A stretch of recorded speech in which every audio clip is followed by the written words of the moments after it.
जय श्री कृष्ण। प्रिय मित्रों, वीडियो शुरू करने से पहले आइए हम एक प्रार्थना करें। हे कृष्ण, जो भी भक्त आज इस अमृत वाणी को सुन रहे हैं, उन्हें आपका आशीर्वाद सदा मिलता रहे और उनके सभी कष्ट दूर हो जाएं। मित्रों, इस अद्भुत वाणी को सुनने से पहले कृपया अपने विचार और भक्ति व्यक्त करते हुए नीचे कमेंट करें और जय श्री कृष्णा जरूर लिखें। आपकी भक्ति हमारी इस यात्रा को और भी विशेष बनाएगी। यदि आप हमारे चैनल गीता की जीवन शिक्षा पर नए हैं तो कृपया अभी सब्सक्राइब करें और घंटी के बटन को दबाएं ताकि आप हमारी हर भक्ति यात्रा का हिस्सा बन सकें। बिना किसी देरी के इस दिव्य यात्रा की ओर बढ़ते हैं। भगवान की नजर में हमारे कर्म सिर्फ एक कार्य नहीं बल्कि आत्मा की सच्चाई का प्रतिबिंब होते हैं। वह हर अच्छे काम की छवि में अपनी कृपा बिखेरते हैं और हर गलत कदम से हमें सिखाते हैं कि सच्चाई की राह ही परम पिता के करीब ले जाती है। कर्म वह क्रिया है जो हमारे विचारों, शब्दों और कार्यों के रूप में प्रकट होती है और यह हमारे भविष्य के परिणामों को निर्धारित करती है। जब हम अच्छे कर्म करते हैं तो हमें सकारात्मक फल मिलते हैं और जब हम बुरे कर्म करते हैं तो हमें इसके प्रतिकूल परिणाम का सामना करना पड़ता है। क्या आपने कभी सोचा है कि आपके आज के कर्म आपके कल को कैसे आकार देते हैं?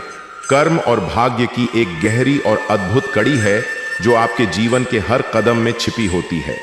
इस वीडियो में हम जानेंगे कि कैसे आपके छोटे छोटे कार्य आपके भाग्य को बदल सकते हैं। क्या आप तैयार हैं अपने जीवन की दिशा को एक नया मोड़ देने के लिए? चलिए इस यात्रा पर चलते हैं। इससे पहले हमें लाइक और सब्सक्राइब करना न भूलें और कमेंट बॉक्स में कमेंट करें। जय श्री कृष्ण। एक समय की बात है, एक समृद्ध और न्यायप्रिय राजा थे जिनका नाम राजा धर्मवीर था। वह अपने राज्य अयोध्या में एक आदर्श शासक के रूप में जाने जाते थे। धर्मवीर अपने विवेक, सच्चाई और करुणा के लिए प्रसिद्ध थे। उनके राज में सब सुखी और संतुष्ट थे। राजा धर्मवीर ने हमेशा अपने राजपृष्ठ में यह कहा था, सच्चे कर्म ही सच्ची समृद्धि का मार्ग है। राजा धर्मवीर हमेशा अपने राजवंश, पुरुषार्थ और धर्म का पालन करते थे।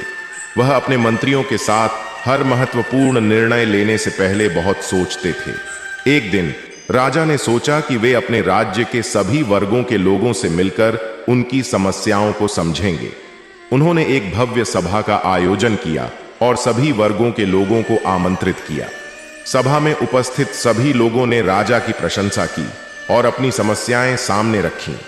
एक गरीब किसान ने उन्हें बताया कि उसकी फसल खराब हो गई थी और वह बेहतर जीवन जीने की उम्मीद रखता था। राजा ने तत्काल सहायता का आदेश दिया और किसान को उसकी समस्या के समाधान का आश्वासन दिया। यह सुनकर किसान ने राजा को धन्यवाद दिया और कहा, आपके अच्छे कर्मों का फल हमेशा आपके साथ रहेगा महाराज। कुछ महीनों बाद राजा ने सुना कि उनके राज्य के सीमावर्ती क्षेत्र में एक विद्रोह हो रहा है। विद्रोही चाहते थे कि राजा अपने नियमों में बदलाव करे और उन्हीं के अनुसार शासन करे। राजा ने सोचा कि इस विद्रोह को खत्म करने का सबसे अच्छा तरीका सामंजस्य और संवाद है। उन्होंने एक यात्रा की योजना बनाई ताकि वह खुद उस क्षेत्र के लोगों से मिल सके। राजा धर्मवीर ने अपनी सुरक्षा टुकड़ी के साथ विद्रोहियों के इलाके का दौरा किया। जब राजा उस क्षेत्र में पहुंचे तो लोगों ने उन्हें देखकर चौंक गए। उन्होंने तुरंत राजा के प्रति विद्रोही भावना का प्रदर्शन किया। राजा धर्मवीर ने हिम्मत नहीं हारी। उन्होंने लोगों से कहा, मैं यहां आपके दिमाग को समझने और समाधान खोजने के लिए आया हूं, आपके साथ मिलकर। लोग उनकी ईमानदारी और करुणा को देखकर चकित रहे। उनमें से एक ने पूछा, राजा, क्या आप सच में हमारी समस्याओं को समझते हैं? राजा ने उन्हें बताया, मैं जानता हूं कि आप सभी कठिन परिस्थितियों से गुजर रहे हैं और मैं इसे बदलने का प्रयास करूंगा। सभा में राजा ने कहा, कर्मों का फल हमेशा आपके साथ होता है। आज जो बीज आप बोते हैं वही कल का फल बनता है। यह सुनकर लोग कुछ शांत हुए और उन पर विश्वास करने लगे। राजा ने विद्रोहियों से सुझाव मांगे कि वे उनके लिए क्या चाहेंगे। बात करते करते विद्रोहियों ने अपनी समस्याएं साझा की और अपने अधिकारों की मांग की। राजा ने एक समझौते की पेशकश की जिसमें उन्होंने खेती के मुद्दों को सुलझाने का वादा किया। उन्होंने कहा, मैं आपके काम का फल आप तक पहुंचाने का वादा करता हूं। आने वाले समय में राजा ने अपने वादों का पालन करते हुए किसानों के लिए योजनाएं बनाई। उन्होंने शिक्षा और स्वास्थ्य के क्षेत्र में सुधार किए ताकि हर व्यक्ति को बेहतर जीवन मिल सके। वास्तविकता यह है कि हमारे कर्म हमें नए रास्ते दिखाते हैं, राजा ने कहा। इसमें लोगों ने राजा के प्रति और भी अधिक श्रद्धा प्रकट की। वर्षों बीत गए और धर्मवीर का राज्य समृद्ध हो गया। लोग खुशहाल रहने लगे और राजा की प्रशंसा करते और उनके निर्णयों का पालन करते। लेकिन एक दिन राजा धर्मवीर ने महसूस किया कि उनके राज्य में एक नया खतरा आ रहा है। एक सम्राट राजा चक्रवर्ती ने उनके राज्य की बड़ी संपत्ति पर आंखें जमा ली थीं। वह विचारशील और बलशाली था और उसकी सेना विशाल थी। राजा धर्मवीर ने महसूस किया कि राज्य की सुरक्षा के लिए तैयार रहना अत्यंत आवश्यक था। राजा ने अपने मंत्रियों के साथ चर्चा की। कुछ मंत्री राजा को सलाह देते रहे कि उन्हें अपनी शक्ति बढ़ानी चाहिए और संभावित युद्ध की तैयारी करनी चाहिए। लेकिन राजा ने कहा, युद्ध से किसी के भी मन को शांति नहीं मिलती। हमें पहले शांति की कोशिश करनी चाहिए। राजा धर्मवीर ने एक संदेश भेजा कि वे राजा चक्रवर्ती से मिलना चाहते हैं। राजा चक्रवर्ती ने राजा धर्मवीर से मिलने पर कहा, क्या तुम सोचते हो कि तुम मुझसे शांति की बात कर सकते हो? राजा धर्मवीर ने उत्तर दिया, यह युद्ध नहीं बल्कि बातचीत का समय है। मैं चाहता हूं कि हम एक दूसरे के साथ सौहार्द से रहें। लेकिन राजा चक्रवर्ती ने सैनिकों की ताकत को बढ़ाना शुरू कर दिया। राजा धर्मवीर के पास अब कोई विकल्प नहीं था। वह जानता था कि उसे साहस और तेजी से निर्णय लेना होगा। जैसे ही युद्ध का समय निकट आया, राजा ने अपने मंत्रियों को एकत्र किया और कहा, याद रखें, जो युद्ध में अपने कर्मों के महत्व को नहीं समझता वह केवल विनाश लाता है। हमें शांति के लिए हर संभव प्रयास करना चाहिए। राजा धर्मवीर ने अपनी योजना बनाई कि वह एक शिविर स्थापित करेगा और चक्रवर्ती के सैनिकों से बातचीत करेगा। राजा ने कहा, युद्ध से जाने क्या होगा, हमें समझने का प्रयास करना चाहिए। राजा धर्मवीर की कोशिशों के बावजूद युद्ध छिड़ गया। राजा चक्रवर्ती ने आक्रमण किया और दोनों सेनाओं के बीच संघर्ष शुरू हो गया। लेकिन राजा धर्मवीर ने अपने सैनिकों से कहा, इस युद्ध में हमारे कर्म ही बोलेगा। लड़ाई के दौरान कई लोग घायल हुए। राजा धर्मवीर ने अपने लोगों को समझाया, हर एक कर्म, चाहे वह अच्छा हो या बुरा, आपको उस स्थिति का सामना करना होगा। यह वाक्य उनके हृदय में गूंजा। अंततः राजा धर्मवीर ने चक्रवर्ती को समझाने का प्रयास किया। चक्रवर्ती को अपनी गलतफहमी का एहसास हुआ और उसने युद्ध बंद करने का निर्णय लिया। दोनों राजा ने एक सेकंड के लिए अपनी तलवारों को रोका और एक दूसरे के चेहरे में देखा। उस पल में दोनों ने अनुभव किया कि असली शक्ति युद्ध में नहीं बल्कि समझौते और सम्मान में है। कभी कभी सबसे बड़ा युद्ध बिना लड़े जीता जाता है, राजा धर्मवीर ने कहा। राजा धर्मवीर और राजा चक्रवर्ती ने मिलकर अपने राज्यों को जोड़ने का निर्णय लिया। इस समझौते से दोनों के राज्यों में समृद्धि और शांति का सूत्रपात हुआ। किसान अपनी फसल की कड़ी मेहनत की कीमत चुका रहे थे। राजा धर्मवीर ने कहा, आपके अच्छे कर्म ही आपके भाग्य का निर्माण करते हैं। उसी समय राजा धर्मवीर ने यह समझा कि हर कार्य का एक फल होता है। अच्छे कर्मों से न केवल राजा की बल्कि पूरे राज्य की उन्नति होती है। इस पूरी घटना से राजा धर्मवीर ने सीखा कि हमें अपने कर्मों का हमेशा ध्यान रखना चाहिए। कर्मों का फल इस जन्म में मिलता है और इससे हम अपने भविष्य को आकार दे सकते हैं। यही जीवन की सच्चाई है। कर्मों का फल हमेशा हमें मार्गदर्शित करता है। यह कहानी हमें सिखाती है कि हमारे कर्मों का परिणाम हमेशा हमारे साथ होता है। राजा धर्मवीर की जर्नी हमारे लिए प्रेरणादायक है। हमें अपने कर्मों की जिम्मेदारी समझने और उन्हें सही दिशा में ले जाने की प्रेरणा देती है। कृष्ण कहते हैं, कर्म बड़ा है, जिसका अर्थ है कि हमारे काम और प्रयास हमारे जीवन में महत्वपूर्ण भूमिका निभाते हैं। भाग्य यानी किस्मत निश्चित तौर पर हमारे जीवन को प्रभावित करती है, लेकिन केवल भाग्य पर निर्भर रहना हमें निष्क्रिय बना सकता है। कृष्ण के इस विचार का संदेश है कि कर्मों के जरिए हम अपने भाग्य को भी नियंत्रित कर सकते हैं। यदि हम ईमानदारी से कड़ी मेहनत करें और सही निर्णय लें तो अच्छे परिणाम प्राप्त करना संभव है। यही कारण है कि कर्म को प्राथमिकता दी जानी चाहिए, क्योंकि सही कर्म न केवल हमारे भविष्य को आकार देता है, बल्कि यह हमारी स्थिति और जीवन की गुणवत्ता में भी सुधार लाता है। इस कहानी में हम एक छोटे से गांव की बात करेंगे, जहां के लोगों को अपने भाग्य और कर्म का महत्व समझने में एक साधु का योगदान महत्वपूर्ण साबित होता है। यह कहानी अर्जुन और रोहन की है, जो दो करीबी मित्र हैं। एक मेहनत करता है जबकि दूसरा अपने भाग्य पर भरोसा करता है। आइए इस प्रेरणादायक यात्रा पर चलते हैं। सर्वेश्वरपुर नाम का एक छोटा सा गांव था, जहां हर कोई अपने जीवन में बहुत साधारण था। गांव में एक पुराना मंदिर था, जहां लोग अपने भाग्य के लिए प्रार्थना करने आया करते थे। गांव के लोग अपनी मेहनत को भाग्य के समक्ष छोटा मानते थे। अर्जुन, एक मेहनती किसान, अपनी मां और छोटी बहन के साथ रहता था। उसकी मेहनत दिन रात खेतों में होती थी। वहीं उसके मित्र रोहन का जीवन भाग्य पर निर्भर था। वह हमेशा यही कहता था, मेरे भाग्य में लिखा है, मुझे जो मिलेगा वही होगा। एक दिन गांव में एक प्रसिद्ध साधु आए। उन्होंने लोगों को यह समझाने का प्रयास किया कि भाग्य और कर्म का क्या महत्व है। उन्होंने कहा, हे भक्तों, भाग्य सिर्फ एक भाग्य है, लेकिन आपके कर्म ही आपके भाग्य को साक्षात करते हैं। अर्जुन ने साधु की बातों को ध्यान से सुना और उसके दिल में इन शब्दों का जोरदार प्रभाव हुआ।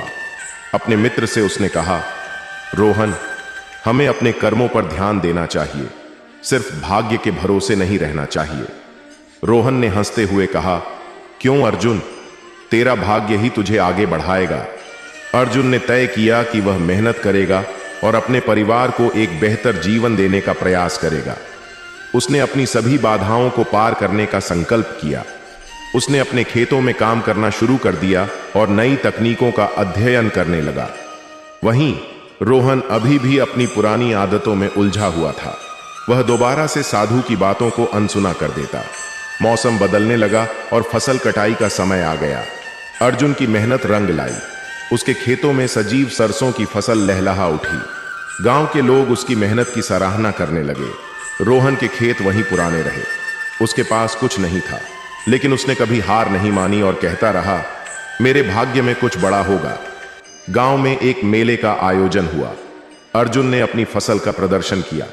लोगों ने देखकर उसकी तारीफ की। इसी दौरान गांव के मुखिया ने अर्जुन को बधाई दी और कहा, तू ही हमारे गांव का गौरव है। इससे रोहन को जलन हुई। उसने सोचा, मैं भी एक दिन ऐसा करूंगा। एक दिन गांव में भयंकर तूफान आ गया। अर्जुन की मेहनत की फसलें तबाह हो गईं, जबकि रोहन की फसल तेज बारिश में भी सुरक्षित रही। अब रोहन ने सोचा, देखो, भाग्य इतने लालची नहीं होते। अर्जुन निराश होकर अपने खेतों की ओर बढ़ा। उसने सोचा, क्या अब मेरी मेहनत बर्बाद हो गई? उसी समय साधु फिर से गांव में आए और कहा, धैर्य रखो, सब कुछ बदलता है। कर्म का फल कभी नकारात्मक नहीं होता। अर्जुन ने साधु की बातों को सुनकर अपने आत्मविश्वास को फिर से जगाया। उसने सोचा, मेरे कर्मों का फल जरूर मुझे मिलेगा। उसने फिर से खेती शुरू करने का निर्णय लिया। इस बार उसने और भी मेहनत की। उसने गांव वालों को भी प्रेरित किया कि वे एक दूसरे की मदद करें। धीरे धीरे गांव के लोग भी अर्जुन की मेहनत से प्रेरित होने लगे। कुछ महीने बाद गांव में फिर से फसल का मौसम आया। अर्जुन ने अपनी मेहनत से फिर से अच्छी फसल उगाई। गांव में आलू और गेहूं की भरपूर उपज होने लगी। अब गांव की स्थिति बेहतर हो गई थी। रोहन सोचने लगा, क्या भाग्य ने मुझे धोखा दिया? धीरे धीरे उसने भी अर्जुन की मेहनत का मूल्य समझना शुरू किया। फिर एक दिन गांव में एक बड़ी समस्या आई। एक जलस्रोत सूख गया और गांव में पानी की किल्लत हो गई।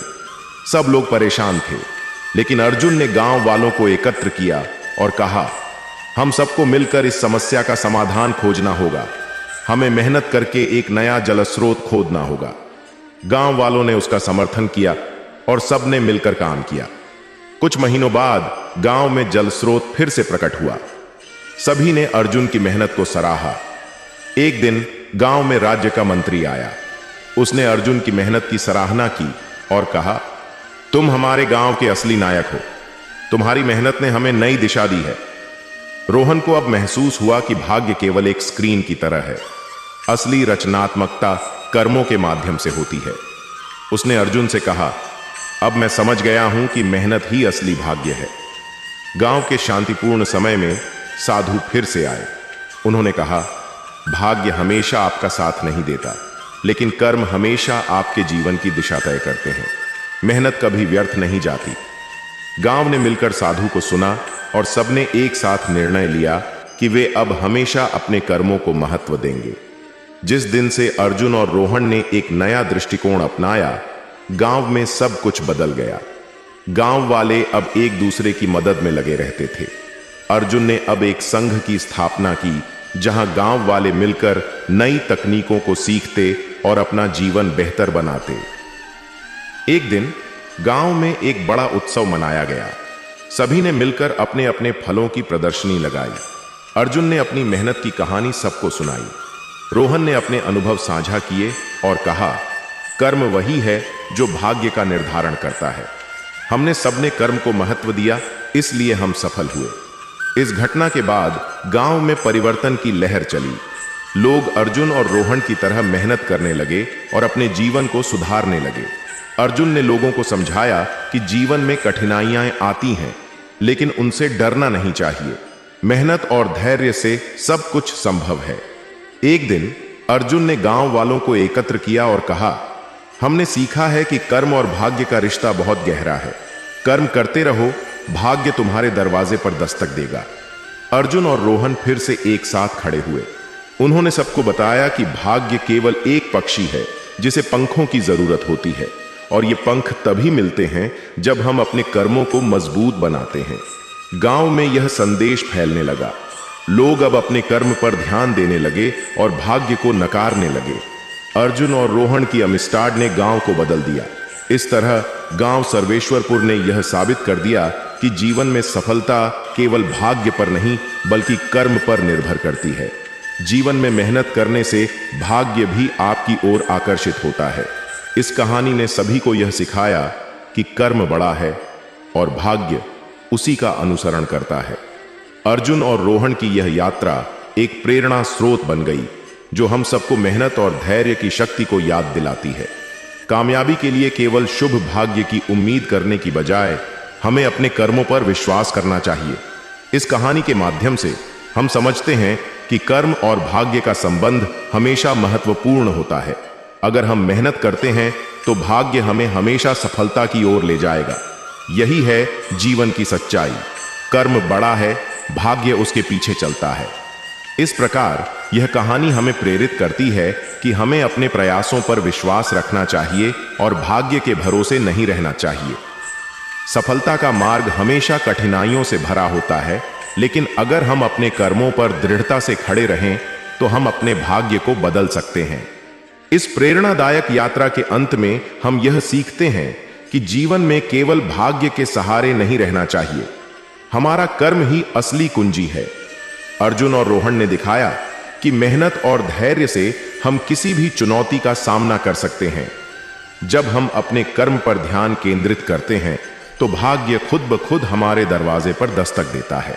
गांव के लोग अब एक साथ मिलकर अपने संघर्षों का सामना करते हैं, एक दूसरे की मदद करते हैं और सफलता के नए रास्ते ढूंढते हैं। इस कहानी ने हमें यह सिखाया कि असली ताकत हमारे हाथों में है, और जो लोग कर्म को महत्व देते हैं वे ही अपने भाग्य को खुद बनाते हैं।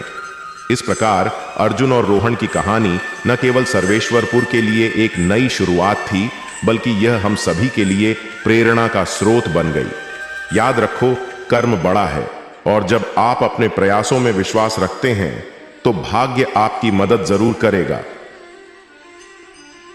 कर्म और फल का सिद्धांत हमारे जीवन की सबसे महत्वपूर्ण अवधारणाओं में से एक है। यह बताता है कि हमारे द्वारा किए गए कार्य, चाहे वे अच्छे हों या बुरे, अंततः हमें परिणाम के रूप में लौटते हैं। समाज में सामान्यतः यह धारणा है कि अपने कर्मों का फल इस जन्म में ही मिलता है, लेकिन इसे सही तरीके से समझना बहुत जरूरी है। जैसा कि हम अब एक कहानी की सहायता से इस सिद्धांत की व्याख्या करेंगे, यह भी जानेंगे कि हमारे कार्यों का हमारे जीवन और भविष्य पर कितना प्रभाव पड़ता है। रवि एक साधारण सी गांव का युवक था। उसे अपने छोटे छोटे ख्वाबों के लिए कड़ी मेहनत करनी होती थी। उसने अपनी पढ़ाई के दौरान हर संभव प्रयास किया, लेकिन आर्थिक समस्याओं के कारण उसे काम भी करना पड़ता था। रवि हमेशा हल्के फुल्के, खुशमिजाज और सकारात्मक ऊर्जा से भरा रहता था। उसका मानना था कि अच्छे कर्म करने से उसे जीवन में संतोष और सफलता मिलेगी। लेकिन एक दिन उसे अपने जीवन में कुछ समस्या आई और उसने सोचा, क्या सच में अच्छे कर्मों का फल इस जन्म में मिलता है? भारतीय दार्शनिकता में कर्मों का फल एक महत्वपूर्ण अवधारणा है। भगवत गीता में कहा गया है, कर्मण्येवाधिकारस्ते मां फलेषु कदाचन, अर्थात तुम्हारा अधिकार केवल कर्म करने में है, फल में नहीं। यह श्लोक हमें सिखाता है कि हमारे अच्छे या बुरे कर्मों का फल अवश्य मिलेगा, लेकिन इसका परिणाम हमारे नियंत्रण में नहीं है। रवि को समझना होगा कि कर्मों का फल हमेशा उसी जीवन में नहीं, बल्कि विभिन्न जन्मों में भी मिल सकता है। जिन कार्यों का हम आज फल भोगते हैं, वे शायद पिछले जन्मों के कर्मों का परिणाम हो। एक दिन रवि ने गांव में एक साधु को देखा। साधु ज्ञान और अनुभव की गहराइयों में डूबे हुए थे। रवि ने उनसे मिलने का निश्चय किया। जब उसने साधु से अपनी चिंताओं का उल्लेख किया, तो साधु ने उसे एक कहानी सुनाने का निर्णय लिया। कई साल पहले एक राजा था जिसका नाम राजेंद्र पौड़ था। वह अपने राज्य में प्रजा के प्रति बेहद दयालु और न्यायप्रिय था। एक बार राजा ने एक गरीब किसान की मदद की जिसने फसल की बर्बादी का सामना किया था। राजेंद्र ने किसान को अनाज और पैसे दिए। किसान ने राजा को धन्यवाद दिया और कहा, मैं आपके अच्छे कर्मों का फल जरूर भोगूंगा। किसान ने अगले दिन राजा के कहे अनुसार खुश होकर खेती शुरू की और धीरे धीरे उसकी स्थिति बेहतर होती गई। कई वर्षों बाद राजा की पहचानुनियों के खिलाफ एक शत्रु ने आक्रमण किया। राजा को बहुत आतंक महसूस हुआ। किसान ने राजा की सहायता करने का निश्चय किया। उसने अपने मित्रों को इकट्ठा किया और राजा के दुश्मनों का सामना किया। उसकी इच्छा और कर्म ने राजा को दुश्मनों से बचा लिया। राजा ने किसान को धन्यवाद दिया और कहा, तुम्हारे अच्छे कार्यों का फल आज मुझे मिला। तुमने मेरे जीवन को बचाया। इससे यह साफ है कि हमारे अच्छे कर्म कभी व्यर्थ नहीं जाते।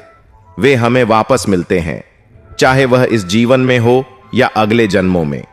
रवि ने साधु की कहानी सुनकर गहराई से समझा कि कर्मों की प्रतिक्रिया हमेशा होती है।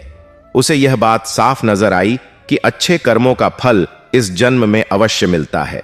रवि ने अपने कार्यों का मूल्यांकन करना शुरू किया। वह समझ गया कि अपने भाई बहनों की मदद करने, अपने माता पिता की सेवा करने और गांव के लोगों की सहायता करने से ही उसे सच्चा संतोष प्राप्त होगा।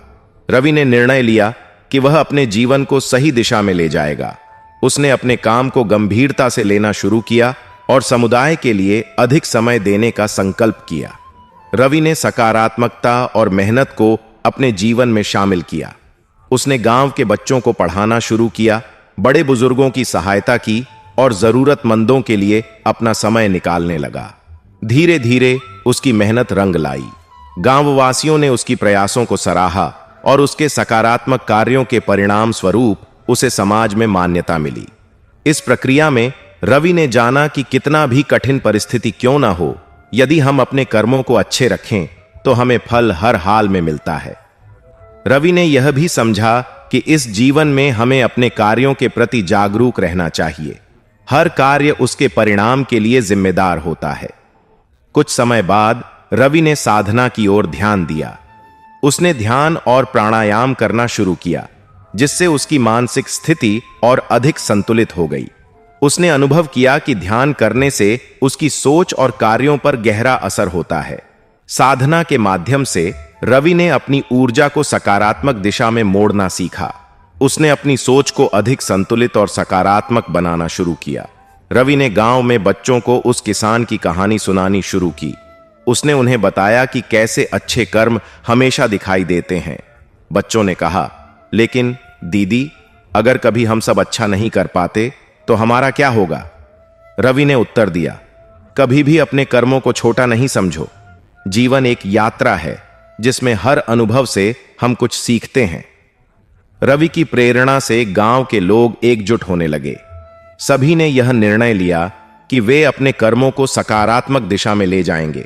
सभी ने मिलकर एक सामुदायिक कार्यक्रम आयोजित किया, जहां वे एक दूसरे को ज्ञान और सीखने का मौका देते। यह सब इस आधार पर किया गया कि अच्छे कर्मों का फल अंततः समाज में वापस आता है। कुछ महीने बाद गांव में सकारात्मकता का असर साफ दिखने लगा। सभी लोग एक दूसरे की मदद कर रहे थे और जीवन की गुणवत्ता भी बेहतर हो रही थी। रामेश्वर ने देखा कि उसकी मेहनत और प्रयास अब रंग ला रहे हैं।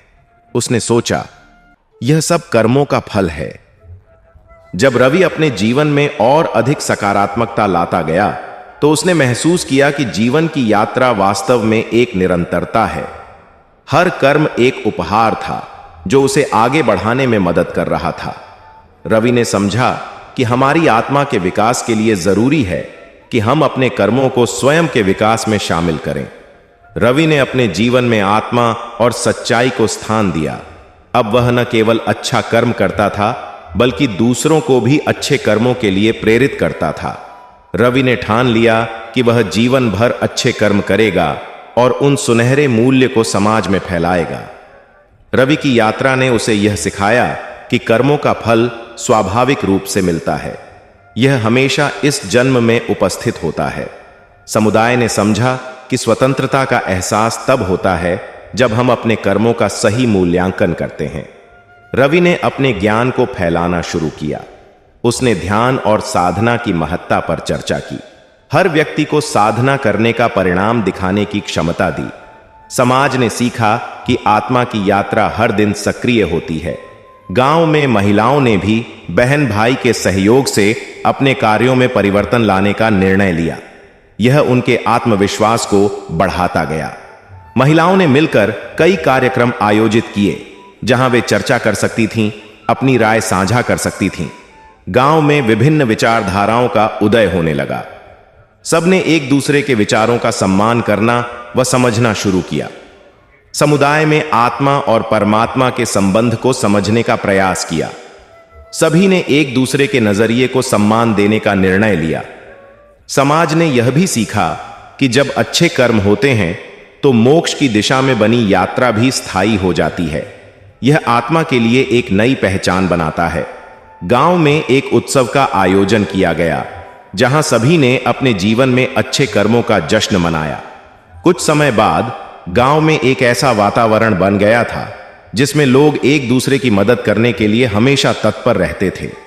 रामेश्वर ने समझा कि जीवन और मृत्यु का समीकरण एक धागा है। वह अपनी यात्रा को शांति और संतोष के साथ जीने लगा। गांव की सच्चाई यह थी कि हर व्यक्ति अपने कर्मों के प्रति जिम्मेदार था। हर कर्म की एक प्रतिक्रिया होती है और यह जीवन को सकारात्मक दिशा में ले जाती है। कथा का अंत यह सिखाता है कि कर्मों का फल इस जीवन में अवश्य मिलता है। अच्छे कर्मों के माध्यम से हम न केवल अपने जीवन को सुधारते हैं, बल्कि समाज को भी प्रभावित करते हैं। हमें अपने कर्मों को सजगता के साथ करना चाहिए, क्योंकि यही हमारे भविष्य का निर्माण करते हैं। आइए हम सभी अपने जीवन में शुद्धता, प्रेम और करुणा का पालन करें, ताकि हमारी आत्मा को मोक्ष प्राप्त हो सके। इस कहानी के माध्यम से यह स्पष्ट होता है कि कर्मों का फल केवल इस जीवन में नहीं मिलता, बल्कि यह एक समग्र प्रक्रिया है जो जीवन भर चलती है। कैकई, जो रामायण की एक महत्वपूर्ण पात्र हैं, को अक्सर नकारात्मकता के प्रतीक के रूप में देखा जाता है। उनके कर्मों का फल न केवल उनके जीवन को प्रभावित करता है, बल्कि यह पूरे अयोध्या राज्य और भगवान राम के जीवन में भी दूरगामी प्रभाव डालता है। इस कथा में हम कैकई के जीवन के विभिन्न पहलुओं पर प्रकाश डालेंगे, उनके निर्णयों और कर्मों के प्रभाव को समझेंगे और देखेंगे कि कैसे उनके कार्यों ने उन्हें और उनके परिवार को प्रभावित किया। कैकई राजा दशरथ की भरत की माता और अयोध्या की रानी थीं। वह सुंदर और बुद्धिमान थीं, लेकिन उनके दिल में एक छिपी हुई ईर्ष्या थी। वे राम को अपने पुत्र भरत की तुलना में अधिक प्रिय मानती थीं। कैकई का विवाह राजा दशरथ से हुआ और वह अयोध्या की सबसे प्रिय रानी बन गईं। राजा दशरथ उन्हें बहुत प्यार करते थे, लेकिन उनके मन में एक अज्ञात दरार थी। कई सालों तक राजा दशरथ की पहली पत्नी कौशल्या के पुत्र राम को अयोध्या के राजा के रूप में देखना था। यह विचार कैकई के मन में द्वंद्व पैदा कर रहा था।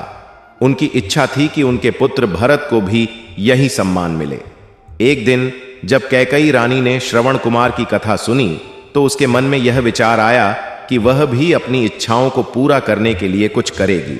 श्रवण कुमार का नाश उनके माता पिता की इच्छा से हुआ था और यह कहानी कैकई की अंतर्दृष्टि को और गहरा कर देती है।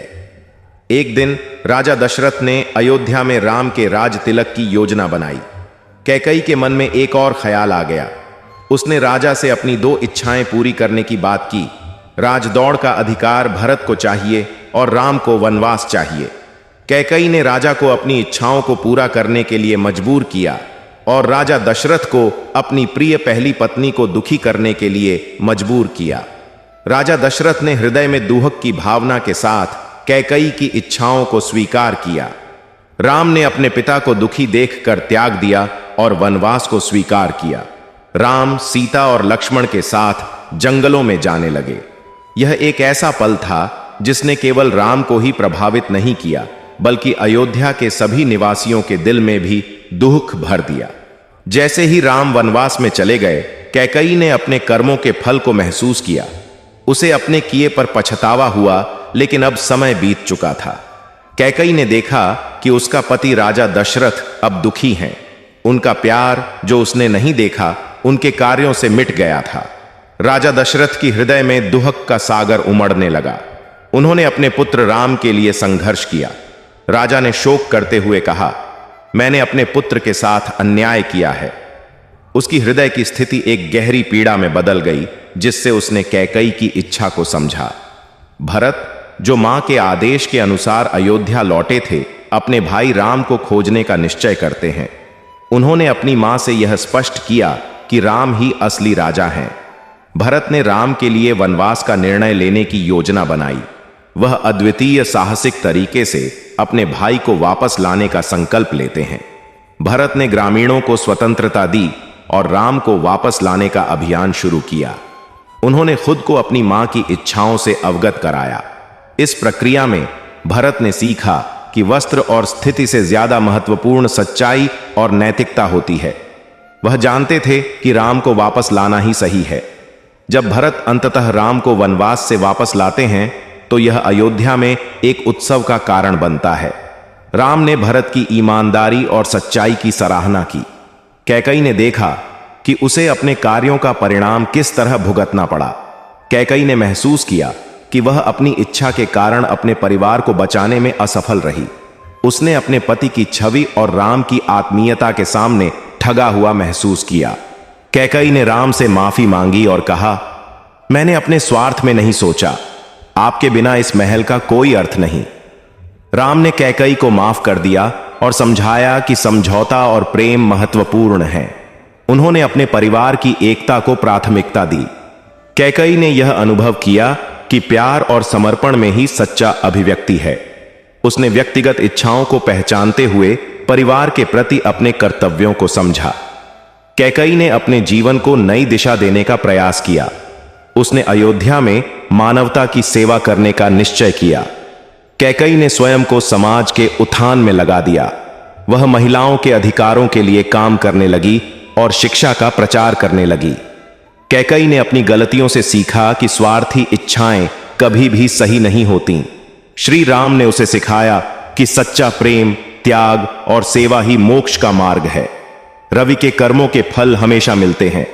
सकारात्मकता ने कैकई को भी जीवन में संतोष प्रदान किया। कैकई ने यह समझा कि जीवन में हमेशा संतुलित रहें और दूसरों के लिए जीवित रहने का प्रयास करें। जब राम ने अयोध्या लौटकर राज्य किया, तब उन्होंने अपने पिता की शिक्षाओं का पालन किया। राम ने अपने राज्य में सच्चाई और धर्म की स्थापना की। कैकई ने राम राज्य की महानता को देखा। उसकी मुक्ति का अनुभव उस समय फिर से हुई जब उसने राम के प्रति सच्चे प्रेम का एहसास किया। राम और सीता का प्रेम अटूट था।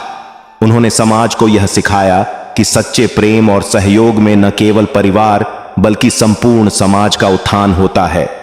कैकई ने यह सीखा कि समय का चक्र स्थायी नहीं होता। हमें अपने कर्मों का सही मूल्यांकन करना चाहिए। समाप्त होते होते कैकई ने समझा कि आत्मा का संक्रमण केवल भौतिकता से परे है। यह हमारे कर्मों के इर्द गिर्द घूमता है। कैकई की कहानी हमें यह सिखाती है कि हमारे कर्मों का फल जीवन पर क्या प्रभाव डालता है। यह मानवीय संबंधों में भी गहराई से जुड़ा हुआ है। स्वार्थ को त्याग कर प्रेम और करुणा को अपने जीवन में लाने से हम न केवल अपने जीवन को सुधार सकते हैं बल्कि दूसरों के जीवन को भी सकारात्मक दिशा दे सकते हैं। अंततः यह कहानी हमें यह सिखाती है कि हमें अपने कर्मों का ध्यान रखना चाहिए क्योंकि वे हमारे जीवन का मूल आधार बनाते हैं। इस कहानी ने हमें यह समझाया कि अच्छे कर्मों का फल जीवन में अवश्य मिलता है और हमें अपने कार्यों के प्रति सजग रहना चाहिए। जो व्यक्ति अपनी गलतियों से सीखता है वह वास्तव में जीवन के फल के अनंत मार्ग पर चलता है। मन को नियंत्रित करना हर व्यक्ति के लिए चुनौतीपूर्ण हो सकता है। यह सही दिशा में सोचने और कार्य करने के लिए आवश्यक है। इस कथा में हम एक साधारण युवक की कहानी सुनेंगे जो अपने मन को नियंत्रित करने की कला सीखता है और इसके रास्ते में उसे कई महत्वपूर्ण सबक मिलते हैं। यह कथा न केवल मनोरंजक है बल्कि इसमें गहरे जीवन के अनुभव भी छिपे हुए हैं। एक छोटे से गांव में आदित्य नाम का एक युवक रहता था। वह बहुत ही प्रतिभाशाली और बुद्धिमान था, लेकिन उसे अपने मन पर नियंत्रण नहीं था। उसका मन हमेशा किसी न किसी तरह की चिंता या बुरे विचारों में उलझा रहता था और यह उसकी पढ़ाई और जीवन को प्रभावित कर रहा था। आदित्य के माता पिता हमेशा उसकी चिंता करते थे। वह अपने दिमाग में अशांति के कारण पढ़ाई में बहुत अच्छा नहीं कर पा रहा था। एक दिन उसकी मां ने कहा, बेटा, तुम्हें अपने मन को नियंत्रित करने की कला सीखनी होगी, वरना तुम्हारा जीवन मुश्किल हो जाएगा। आदित्य ने सोचा कि यह सच है, लेकिन वह नहीं जानता था कि अपने मन को कैसे नियंत्रित करना है। एक दिन आदित्य ने अपने गांव में एक संत का पता सुना। वह संत अपनी गहरी समझ और ज्ञान के लिए प्रसिद्ध था। आदित्य ने निर्णय लिया कि वह उस संत से सलाह लेने जाएगा। गांव के बाहर एक पेड़ के नीचे संत ध्यान कर रहे थे। आदित्य ने उनके पास जाकर कहा, हे गुरु, मुझे अपने मन को नियंत्रित करने में समस्या है, कृपया मेरी सहायता करें। संत ने मुस्कुराते हुए कहा, बेटा, मन को नियंत्रित करने वाली साधना कठिन होती है, लेकिन असंभव नहीं। मुझे तुम्हारी समस्या और तुम्हारे विचार सुनने दो। आदित्य ने अपनी चिंताओं और डर के बारे में संत को बताया। उसने कहा, गुरुजी, मेरा मन हमेशा नकारात्मक विचारों में व्यस्त रहता है। मैं पढ़ाई पर ध्यान केंद्रित नहीं कर पाता। मैं चाहता हूं कि मेरा मन शांत हो जाए। संत ने कहा, बेटा, मन एक जंगली घोड़े की तरह होता है जिसे नियंत्रण में लाना पड़ता है। हमें पहले मन की वास्तविक प्रकृति को समझना होगा। वह रुक कर बोला, आदित्य, क्या तुम मेरे साथ एक कहानी सुनना चाहोगे? संत ने आदित्य को यह कहानी सुनाई। बहुत समय पहले की बात है। एक गांव में एक साधक का निवास था जिसका नाम था विद्या। विद्या एक गहरे साधक थे और उन्होंने अपने मन को नियंत्रण में रखने के लिए कई वर्षों तक साधना की। एक दिन विद्या ध्यान कर रहे थे तो अचानक उनका मन भटकने लगा। उन्हें अपने परिवार की चिंता, अपने भविष्य के विचार और अन्य यादें आ गईं। उनके मन में विचारों का भंडार था और वह सोचने लगे, क्या मैं कभी अपने मन को नियंत्रित कर पाऊंगा? उनकी चिंता बढ़ती जा रही थी और उनके ध्यान का स्तर गिर रहा था। एक दिन उन्होंने अपने मन को समझाने का निर्णय लिया। वह बोले, हे मन, तुम मेरी मित्र हो, लेकिन तुम मुझे परेशान कर रही हो। क्या तुम मुझसे मित्रता करोगी? मुझे अपना नेतृत्व देने दो। मन ने विद्या की बात सुनते ही कहा, मैंने तुम्हें हमेशा समझाया है, लेकिन तुम्हारी सुनवाई नहीं की। मेरे साथ हमेशा रहना एक चुनौती है। तुम मुझे नियंत्रित कर नहीं सकते। विद्या ने फिर सोचा, अगर मेरे मन की प्रवृत्ति जंगली घोड़े की तरह है तो मुझे इसे साधना और प्रशिक्षण देना होगा। उन्होंने ध्यान करना जारी रखा। जब भी उनका मन भटकता, वह धीमी और गहरी सांस लेते। वह अपनी श्वास पर ध्यान केंद्रित करते और मन की सोच को नजरअंदाज करते।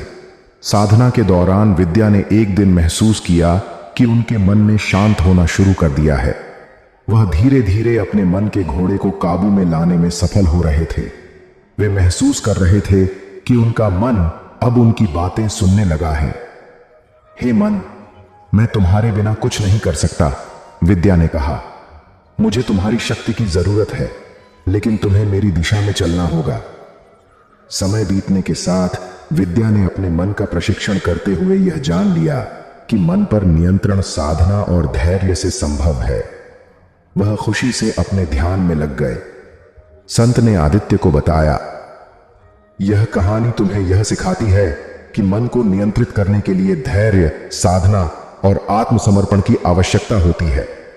आदित्य ने ध्यान से सुना और बोला, गुरुजी, क्या मैं भी ऐसा कर सकता हूं?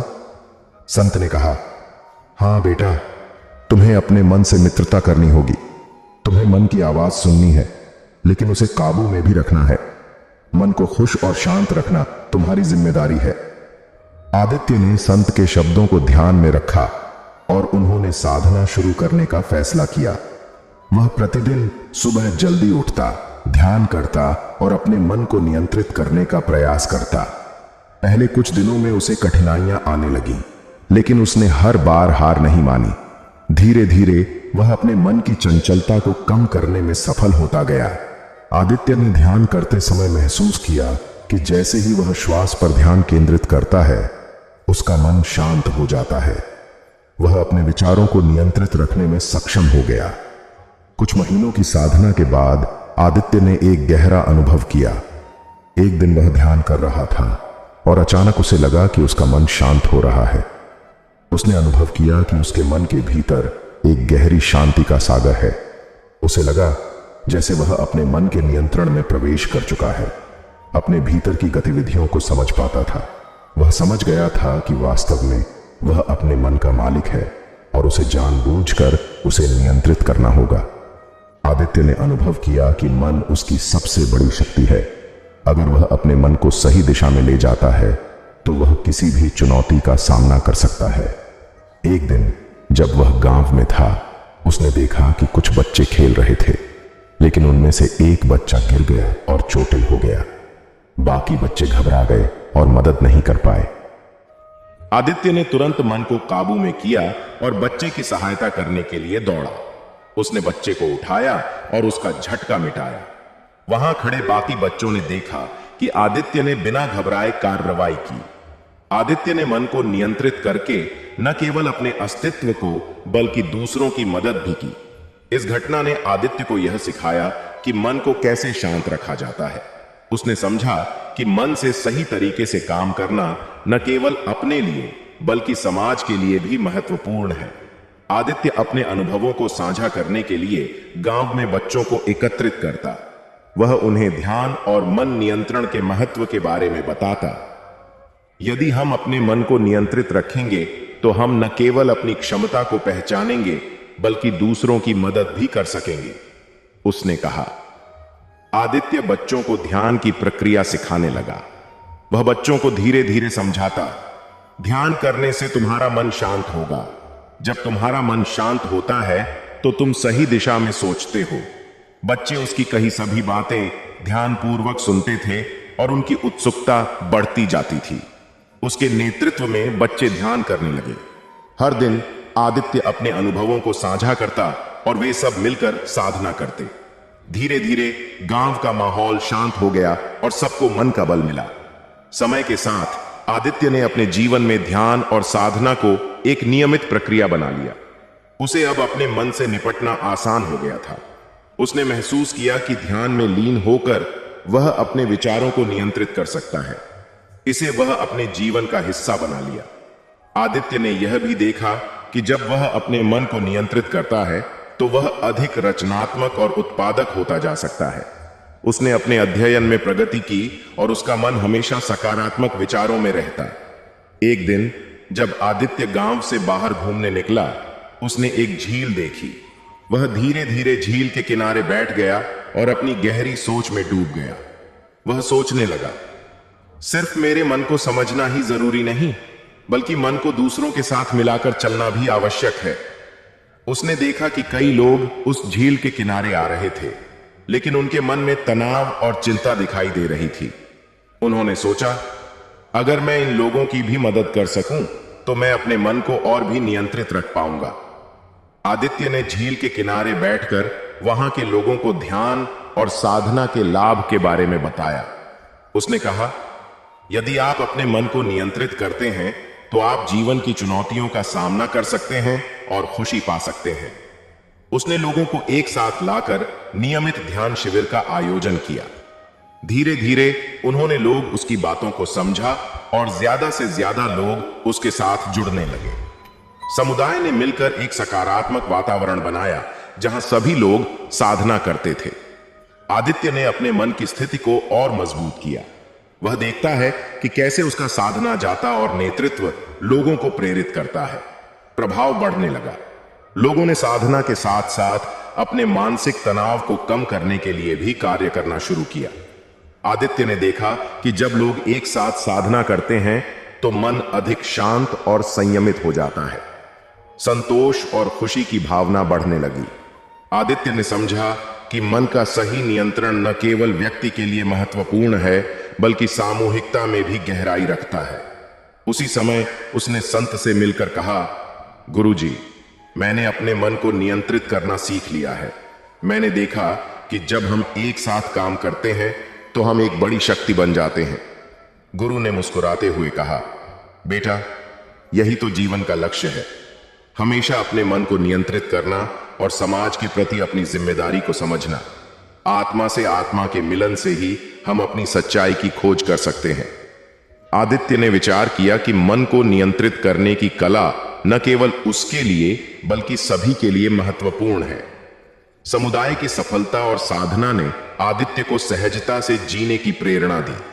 उसने सीखा कि अपने मन को संतुलित रखने का अर्थ केवल अपनी व्यक्तिगत परेशानियों को सुलझाना नहीं है, बल्कि दूसरों के साथ मिलकर उन्हें भी सरलता से जीने में मदद करना है। उसका मन अब विचारों से भरा था, लेकिन वह उन्हें निर्देशित करने में सक्षम था। उसने अपने मन को मित्रता में बदल दिया था, जिससे उसकी साधना की प्रक्रिया सरल हो गई थी। कई वर्षों के बाद आदित्य ने अपने गांव को छोड़ने का निर्णय लिया। उसने सोचा कि उसे यात्रा करनी चाहिए और अन्य स्थानों पर भी अपनी साधना को साझा करना चाहिए। वह अपनी यात्रा पर निकला और हर जगह ध्यान और मन के नियंत्रण के बारे में सिखाने लगा। साधना का महत्व और दूसरों की मदद करने का अनुभव उसे हर जगह गहराई से समझने लगा। आदित्य की यात्रा ने उसे नई ऊंचाइयों और गहराइयों में पहुंचाया। उसने साधकों और छात्रों को सिखाया और वे सभी उसके ज्ञान और प्रियता से प्रभावित हुए। उसने देखा कि जब साधक ध्यान में होते हैं तब शरीर और मन एक होते हैं। आत्मा को पहचानना आसान हो जाता है और उस सूक्ष्मता को अनुभव करना संभव होता है। आदित्य ने अपने मन को नियंत्रित करने की कला को अपने जीवन का सबसे बड़ा उपहार मान लिया। अब उसका मन हमेशा एक दिशा में काम करता था। आदित्य की यात्रा उस अनुशासन में बदल गई जिसे उसने अपने मन को नियंत्रित करने के लिए स्वीकार किया था। वह जान गया था कि जीवन एक चक्र है और सच्चे अनुभव से ही हम अपने मन को नियंत्रित कर सकते हैं। वह हमेशा साधना की बात करता और सभी को प्रेरित करता। उसके ज्ञान और अनुभव ने उसे लोगों का मार्गदर्शन किया, जहां वे सभी सही दिशा में चल सके। आदित्य ने अपनी यात्रा में एक अंतिम रूप से यह समझा कि मन को नियंत्रित करना न केवल हमारे जीवन को संतुलित करता है, बल्कि यह हमें समाज में भी एक शक्तिशाली स्थान देता है। अंत में वह यह जानता था कि मन की शक्ति अगर सही दिशा में मोड़ दी जाए तो वह असंभव को भी संभव बना सकती है। आदित्य ने अपने जीवन को एक मिशन बना लिया। अब वह चाहता था कि हर व्यक्ति अपने मन को नियंत्रित करने की कला सीखे। उसके अनुभव ने उसे न केवल संयम सिखाया, बल्कि एक नई चेतना को जन्म दिया। अंत में आदित्य ने समझा कि मन, जो व्यक्ति का सबसे बड़ा शत्रु हो सकता है, जब सही तरीके से सही होता है तो वह व्यक्ति का सबसे महान मित्र बन जाता है। और यही मिली भगति से उसने अपने जीवन का सबसे बड़ा पाठ पाया। अपने मन को पहचानो, उसे समझो और उसे अपने सफर में एक साथी बनाओ। इस यात्रा ने आदित्य को सिखाया कि मन को नियंत्रित करने में साधना, धैर्य और आत्मा के साथ संबंध का बड़ा महत्व है। अब वह एक साधक बन चुका था जो अपने ज्ञान को फैलाने के लिए हमेशा तत्पर रहता था। उसने अपने मन को अच्छे से नियंत्रित करना सीखा और दूसरों को भी यही सिखाने लगा। उसे अपने जीवन में बहुत संतोष मिला और उन्होंने अपने मन को सच्चे उद्देश्य के साथ जोड़ने का कार्य किया। इस तरह मन का नियंत्रण एक यात्रा है जो केवल व्यक्तिगत स्तर पर नहीं बल्कि सामूहिक स्तर पर भी महत्वपूर्ण होती है। आदित्य की कहानी हमें यह सिखाती है कि मन को नियंत्रित करना संभव है और इससे हम अपने जीवन को एक सही दिशा में ले जा सकते हैं। मन मनुष्य की सबसे बड़ी शक्ति और सबसे बड़ी कमजोरी दोनों है। मन की चंचलता और अंतर्द्वंद्व हमें अक्सर परेशान करते हैं। भगवत गीता में भगवान श्री कृष्ण ने जीवन के अनेक रहस्यों को उजागर किया है और मन को नियंत्रित करने के संदर्भ में गहन उपदेश दिए हैं। अगर हम गीता की शिक्षाओं को समझें और उन्हें अपने जीवन में लागू करें तो हम अपने मन को प्रभावी तरीके से नियंत्रित कर सकते हैं। भगवत गीता के अनुसार मन हमारे भीतर एक ऐसा तत्व है जो सभी इंद्रियों का मार्गदर्शन करता है। श्री कृष्ण ने अर्जुन को बताया, मनः षष्ठानि इंद्रियाणि, अर्थात मन इंद्रियों का शासक है। जब मन स्थिर होता है तो सभी इंद्रियां भी स्थिर होती हैं। मन की चंचलता का प्रभाव जीवन की हर गतिविधि पर पड़ता है। चंचलता, मन एक जंगली घोड़े की तरह है जो बिना किसी दिशा के इधर उधर दौड़ता है। द्वंद्व, मन हमेशा सकारात्मक और नकारात्मक विचारों के बीच संघर्ष करता है। संपूर्णता का अनुभव, संतुलित मन ही जीवन के हर क्षेत्र में सफलता और खुशी का अनुभव कराता है। भगवत गीता में श्री कृष्ण ने अर्जुन को मन का नियंत्रण सिखाने का प्रयास किया। मन को नियंत्रित करने का महत्व इस प्रकार है, मन को नियंत्रित करने से हम अपने लक्ष्यों की प्राप्ति कर सकते हैं। जब मन लक्ष्यों पर केंद्रित होता है तो हम सफल होते हैं। अवसाद और तनाव से मुक्ति, एक नियंत्रित मन तनाव और चिंता से बचाता है। इसका अर्थ है मानसिक शांति का अनुभव करना। आध्यात्मिक विकास, मन को नियंत्रित करने से आत्मा और परमात्मा के बीच संबंध सुदृढ़ होता है। जब मन शांत होता है तब ध्यान और साधना में गहरी अंतर्दृष्टि प्राप्त होती है। गुरु शिष्य के संबंध में मन की शक्ति का विश्लेषण करना बहुत आवश्यक है। भगवत गीता में मन को नियंत्रित करने के लिए कई उपाय बताए गए हैं जो हमें अपने जीवन में लागू करने में मदद करते हैं। भगवत गीता में श्री कृष्ण ने ज्ञान को सर्वोत्तम साधन बताया है, अर्थात ज्ञान विनम्रता लाता है। ज्ञान का अध्ययन मन को संकीर्णता से मुक्त करके विस्तृत दृष्टिकोण देता है। जब मन को ज्ञान की रोशनी मिलती है तब वह चंचलता से बाहर निकलता है और संतुलित हो जाता है। योगस्थ कुरु कर्माणि, यह अर्थ है कि ध्यान में स्थित होकर कार्य करें। ध्यान साधना एक ऐसी विधि है जो मन को स्थिर करने में सहायक है। जब हम ध्यान करते हैं हम अपने मन को एक बिंदु पर केंद्रित करते हैं, विचारों की चंचलता को नियंत्रित करते हैं, अंतर्मुखी हो जाते हैं और केवल वर्तमान में जीते हैं। ध्यान के माध्यम से हम अपने विचारों को नियंत्रण में लाते हैं और मन की अव्यवस्था को दूर करते हैं। अर्जुन को भगवान कृष्ण ने कर्म का मार्ग दिखाया जिसमें निष्काम भाव से कर्म करने की चर्चा की गई है। कर्मण्येवाधिकारस्ते, यह स्रोत हमें बताता है कि हमें अपने कर्तव्यों का पालन करना चाहिए लेकिन उसके फल की चिंता नहीं करनी चाहिए। जब हम कर्म करते हैं तो मन चिंताओं से मुक्त हो जाता है। हम केवल कार्य पर ध्यान केंद्रित करते हैं और इससे हम मानसिक शांति प्राप्त करते हैं। हम सभी का मन विद्रोही है और इसे नियंत्रित करना चुनौतीपूर्ण होता है। इसलिए श्री कृष्ण ने अर्जुन से कहा, अपने मन को अपने वश में लाओ। यहां कुछ महत्वपूर्ण बिंदु दिए गए हैं जिनसे हम अपने मन का शासक बन सकते हैं। स्वयं को अनुशासित करना महत्वपूर्ण है। अनुशासन से निर्धारित दिनचर्या बनाना, नियमित रूप से ध्यान करना और निष्क्रियता को छोड़ना जरूरी है। अनुशासन, हमारा मन सुनिश्चित करता है कि हम अपनी प्राथमिकताओं पर ध्यान केंद्रित करें। सुख दुखे समय कृतवा, इसका अर्थ है सुख दुख में समान रहना। संयमित और सकारात्मक दृष्टिकोण अपनाने से मन की स्थिरता बनी रहती है। रोजाना सकारात्मक विचारों का अभ्यास करना और अपने आसपास के वातावरण को सकारात्मक बनाना महत्वपूर्ण है।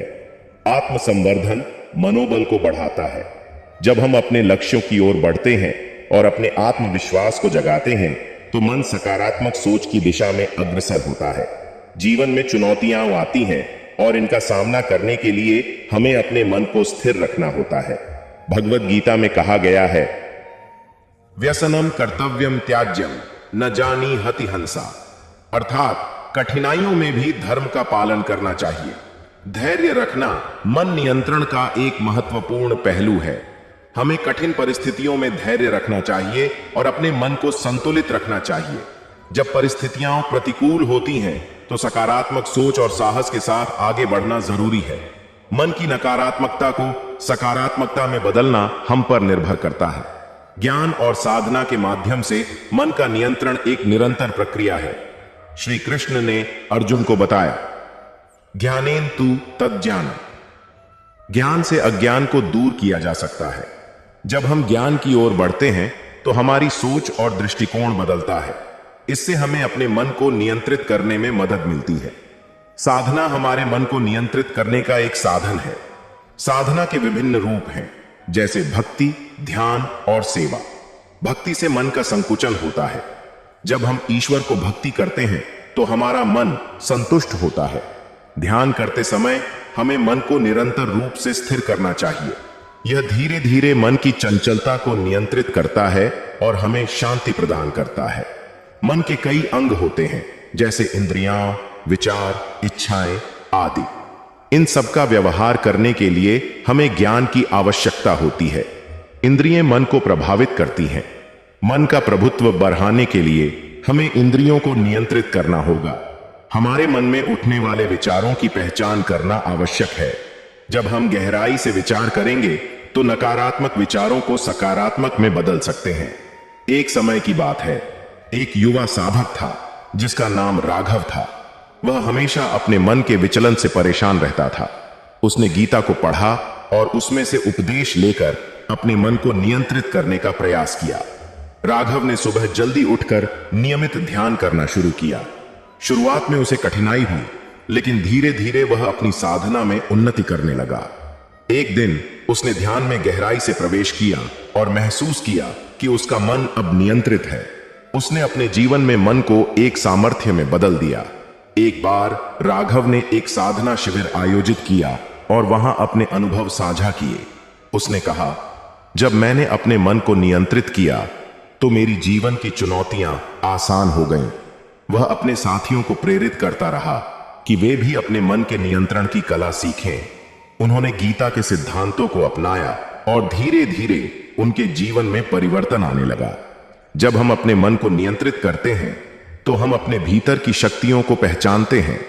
गीता में यह कहा गया है, योगस्थ कुरु कर्माणि, अर्थात ध्यान में स्थित होकर कर्म करो। यहां से हमें यह सीखने को मिलता है कि जब हमारा मन शांति में होता है तब हम अपने कार्यों में पूर्णता लाते हैं। राघव ने अपने गांव में सामूहिक साधना का आयोजन किया। सभी लोग एक साथ मिलकर ध्यान करने लगे। इससे पूरे गांव का वातावरण बदल गया। लोगों ने अपने मन को नियंत्रित करना सीखा और अपने जीवन में सकारात्मकता लाने में सफल रहे। ध्यान साधना में संतुलन बहुत आवश्यक है। हर व्यक्ति को अपने मन के नियंत्रण में संतुलन रखना चाहिए ताकि वह संतुलित जीवन जी सके। किसी भी समस्या का समाधान अंतर्दृष्टि में छिपा होता है। जब मन को स्थिर करते हैं तब चिंताओं का समाधान ढूंढना आसान हो जाता है। राघव ने अपनी यात्रा के दौरान सीखा कि मन को नियंत्रित करना एक कला है। हमें इसे समझना और उसके अनुसार कार्य करना होगा। जीवन में चुनौतियां आती रहेंगी, लेकिन यदि मन को स्थिर किया जाए तो हम किसी भी दिशा में आगे बढ़ सकते हैं। अपने मन की शक्ति को पहचानना जरूरी है। जब हम अपने मन को ध्यान में रखते हैं तो हम अनुपम क्षमताओं का अनुभव कर सकते हैं। हमेशा नकारात्मकता को छोड़कर सकारात्मक विकल्प चुनें। हमारे मन की क्षमताएं अनंत हैं। हर दिन का आभार व्यक्त करें। यह मन को सकारात्मकता में ढालता है। आध्यात्मिकता की इस यात्रा में मन का नियंत्रण सबसे महत्वपूर्ण है। भगवत गीता से सीखें कि कैसे अपने मन को स्थिर और संतुलित रखा जाए। मन को नियंत्रित करना न केवल व्यक्तिगत विकास के लिए आवश्यक है, बल्कि समाज में सकारात्मक परिवर्तन लाने के लिए भी आवश्यक है। यह कथा हमें सिखाती है कि मन का नियंत्रण एक निरंतर प्रक्रिया है, जो ज्ञान, साधना और भक्ति के माध्यम से संभव है। भगवत गीता के उपदेशों का पालन करके हम अपने मन को नियंत्रित करने में सफल हो सकते हैं। आइए हम सभी इस प्रक्रिया को अपने जीवन में अपनाएं और मन को संतुलित करने की कला में निपुण बने। जैसा वातावरण वैसा प्रभाव। यह कहावत बताती है कि हम जिनके साथ रहते हैं उनका हमारे जीवन पर गहरा प्रभाव पड़ता है। सकारात्मक संगति न केवल हमारी सोच को नया आयाम देती है, बल्कि हमारे व्यक्तित्व को भी बेहतर बनाती है। जब आप सकारात्मक लोगों के साथ रहते हैं तो उनकी ऊर्जा और उत्साह आपके जीवन में नई ऊर्जा का संचार करते हैं। उनकी सकारात्मकता से आप भी प्रेरित होते हैं। सकारात्मक संगति आपके आत्मविश्वास को बढ़ाती है। ये लोग आपको प्रोत्साहित करते हैं और आपकी क्षमताओं पर विश्वास जताते हैं। सकारात्मक लोग आपको समस्याओं में अवसर देखने का नजरिया सिखाते हैं। उनकी सोच से आप कठिनाइयों का समाधान ढूंढने की कला सीखते हैं। जीवन में जब भी कठिन समय आता है, सकारात्मक लोग आपको सहारा देते हैं और आपका मनोबल बनाए रखते हैं। सफल और सकारात्मक लोग आपको सही दिशा में प्रेरित करते हैं। वे आपको नई राह दिखाते हैं और गलतियों से बचने की सलाह देते हैं। सकारात्मक संगति आपको नकारात्मक लोगों और विचारों से दूर रखती है, जो आपके आत्मविश्वास को कमजोर कर सकते हैं। सही संगति आपको अपने लक्ष्यों पर केंद्रित रहने में मदद करती है। वे आपकी योजना को समझते हैं और उसे हासिल करने में मदद करते हैं। सकारात्मक लोग आपके साथ समय बिताकर आपकी सोच, आदतों और व्यक्तित्व को बेहतर बनाते हैं। भगवत गीता में श्री कृष्ण ने कहा है, संगति का प्रभाव व्यक्ति के कर्मों और विचारों पर पड़ता है। अच्छे कर्मों और अच्छी सोच के लिए सही संगति का होना आवश्यक है। सही संगति जीवन को सही दिशा देती है। सकारात्मक लोगों के साथ रहें, क्योंकि वही आपको जीवन में आगे बढ़ने और खुशहाल रहने का मार्ग दिखाएंगे। एक छोटे से गांव में अर्जुन नाम का एक युवा रहता था। अर्जुन का मन हमेशा भटकता रहता था। वह जीवन में कुछ बड़ा करना चाहता था, लेकिन उसे यह समझ नहीं आ रहा था कि किस दिशा में जाना है। उसके आसपास के दोस्त अक्सर आलसी रहते थे और अपने समय को बेकार की बातों में गंवाते थे। अर्जुन भी धीरे धीरे उनकी संगति में फंसता जा रहा था। अर्जुन के माता पिता उसे समझाते कि अगर वह इसी तरह गलत संगति में रहेगा तो वह अपने सपनों से बहुत दूर हो जाएगा, लेकिन अर्जुन उनकी बातों को हल्के में लेता। एक दिन अर्जुन के पिताजी ने उससे कहा, अर्जुन, अगर तुम समय रहते नहीं सुधरे तो तुम्हारा भविष्य अंधकारमय हो जाएगा। अर्जुन ने जवाब दिया, पिताजी, मेरे दोस्त ही मेरा सहारा है। वे मेरे अच्छे हैं। आप बेवजह परेशान हो रहे हैं। लेकिन जल्द ही अर्जुन को अपनी गलती का एहसास होने वाला था। अर्जुन एक दिन गांव की कृषि प्रतियोगिता में भाग लेने की योजना बना रहा था। प्रतियोगिता में उसे अपनी फसल को सबसे अच्छी तरह तैयार करना था, लेकिन उसके दोस्त उसे हर दिन घूमने और गप्पे मारने के लिए बुला लेते। जब प्रतियोगिता का दिन आया तो अर्जुन की फसल दूसरों की तुलना में खराब थी। वह हार गया। उसकी असफलता ने उसे झकझोर दिया। उसने पहली बार महसूस किया कि उसके दोस्तों की आदतें उसकी मेहनत और ध्यान को प्रभावित कर रही थीं। अर्जुन हार से निराश होकर गांव के पास के एक मंदिर में बैठा था। वहां उसकी मुलाकात कृष्ण नाम के एक बुजुर्ग से हुई। कृष्ण ने उससे पूछा, क्यों बेटा, इतना परेशान क्यों दिख रहे हो? अर्जुन ने अपनी पूरी कहानी बताई। कृष्ण ने मुस्कुराते हुए कहा, बेटा, संगति का प्रभाव इंसान की सोच, आदतों और भविष्य पर पड़ता है। अगर तुम गलत संगति में रहोगे तो तुम्हारा भविष्य भी वैसा ही होगा, लेकिन अगर तुम सकारात्मक लोगों के साथ रहोगे तो तुम्हें अपनी असली क्षमता का एहसास होगा। अर्जुन ने पूछा, तो मुझे क्या करना चाहिए? कृष्ण ने जवाब दिया, तुम्हें अपनी संगति बदलनी होगी। ऐसे लोगों को ढूंढो जो मेहनती, ईमानदार और प्रेरणादायक हो। उनसे सीखो और अपने जीवन को बेहतर बनाओ। अर्जुन ने कृष्ण की सलाह मान ली। उसने अपने पुराने दोस्तों से दूरी बनानी शुरू की। शुरुआत में यह मुश्किल था, लेकिन उसने खुद को एक लक्ष्य पर केंद्रित किया। उसने गांव के एक सफल किसान रामू काका से दोस्ती की।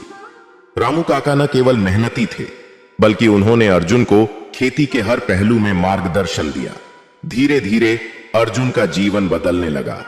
उसने सुबह जल्दी उठकर खेत में काम करना शुरू किया। उसने नई तकनीकों को अपनाया और अपने खेत को बेहतर बनाया। अर्जुन के नए दोस्तों ने उसे केवल खेती ही नहीं सिखाई, बल्कि उसे अनुशासन और समय का महत्व भी समझाया।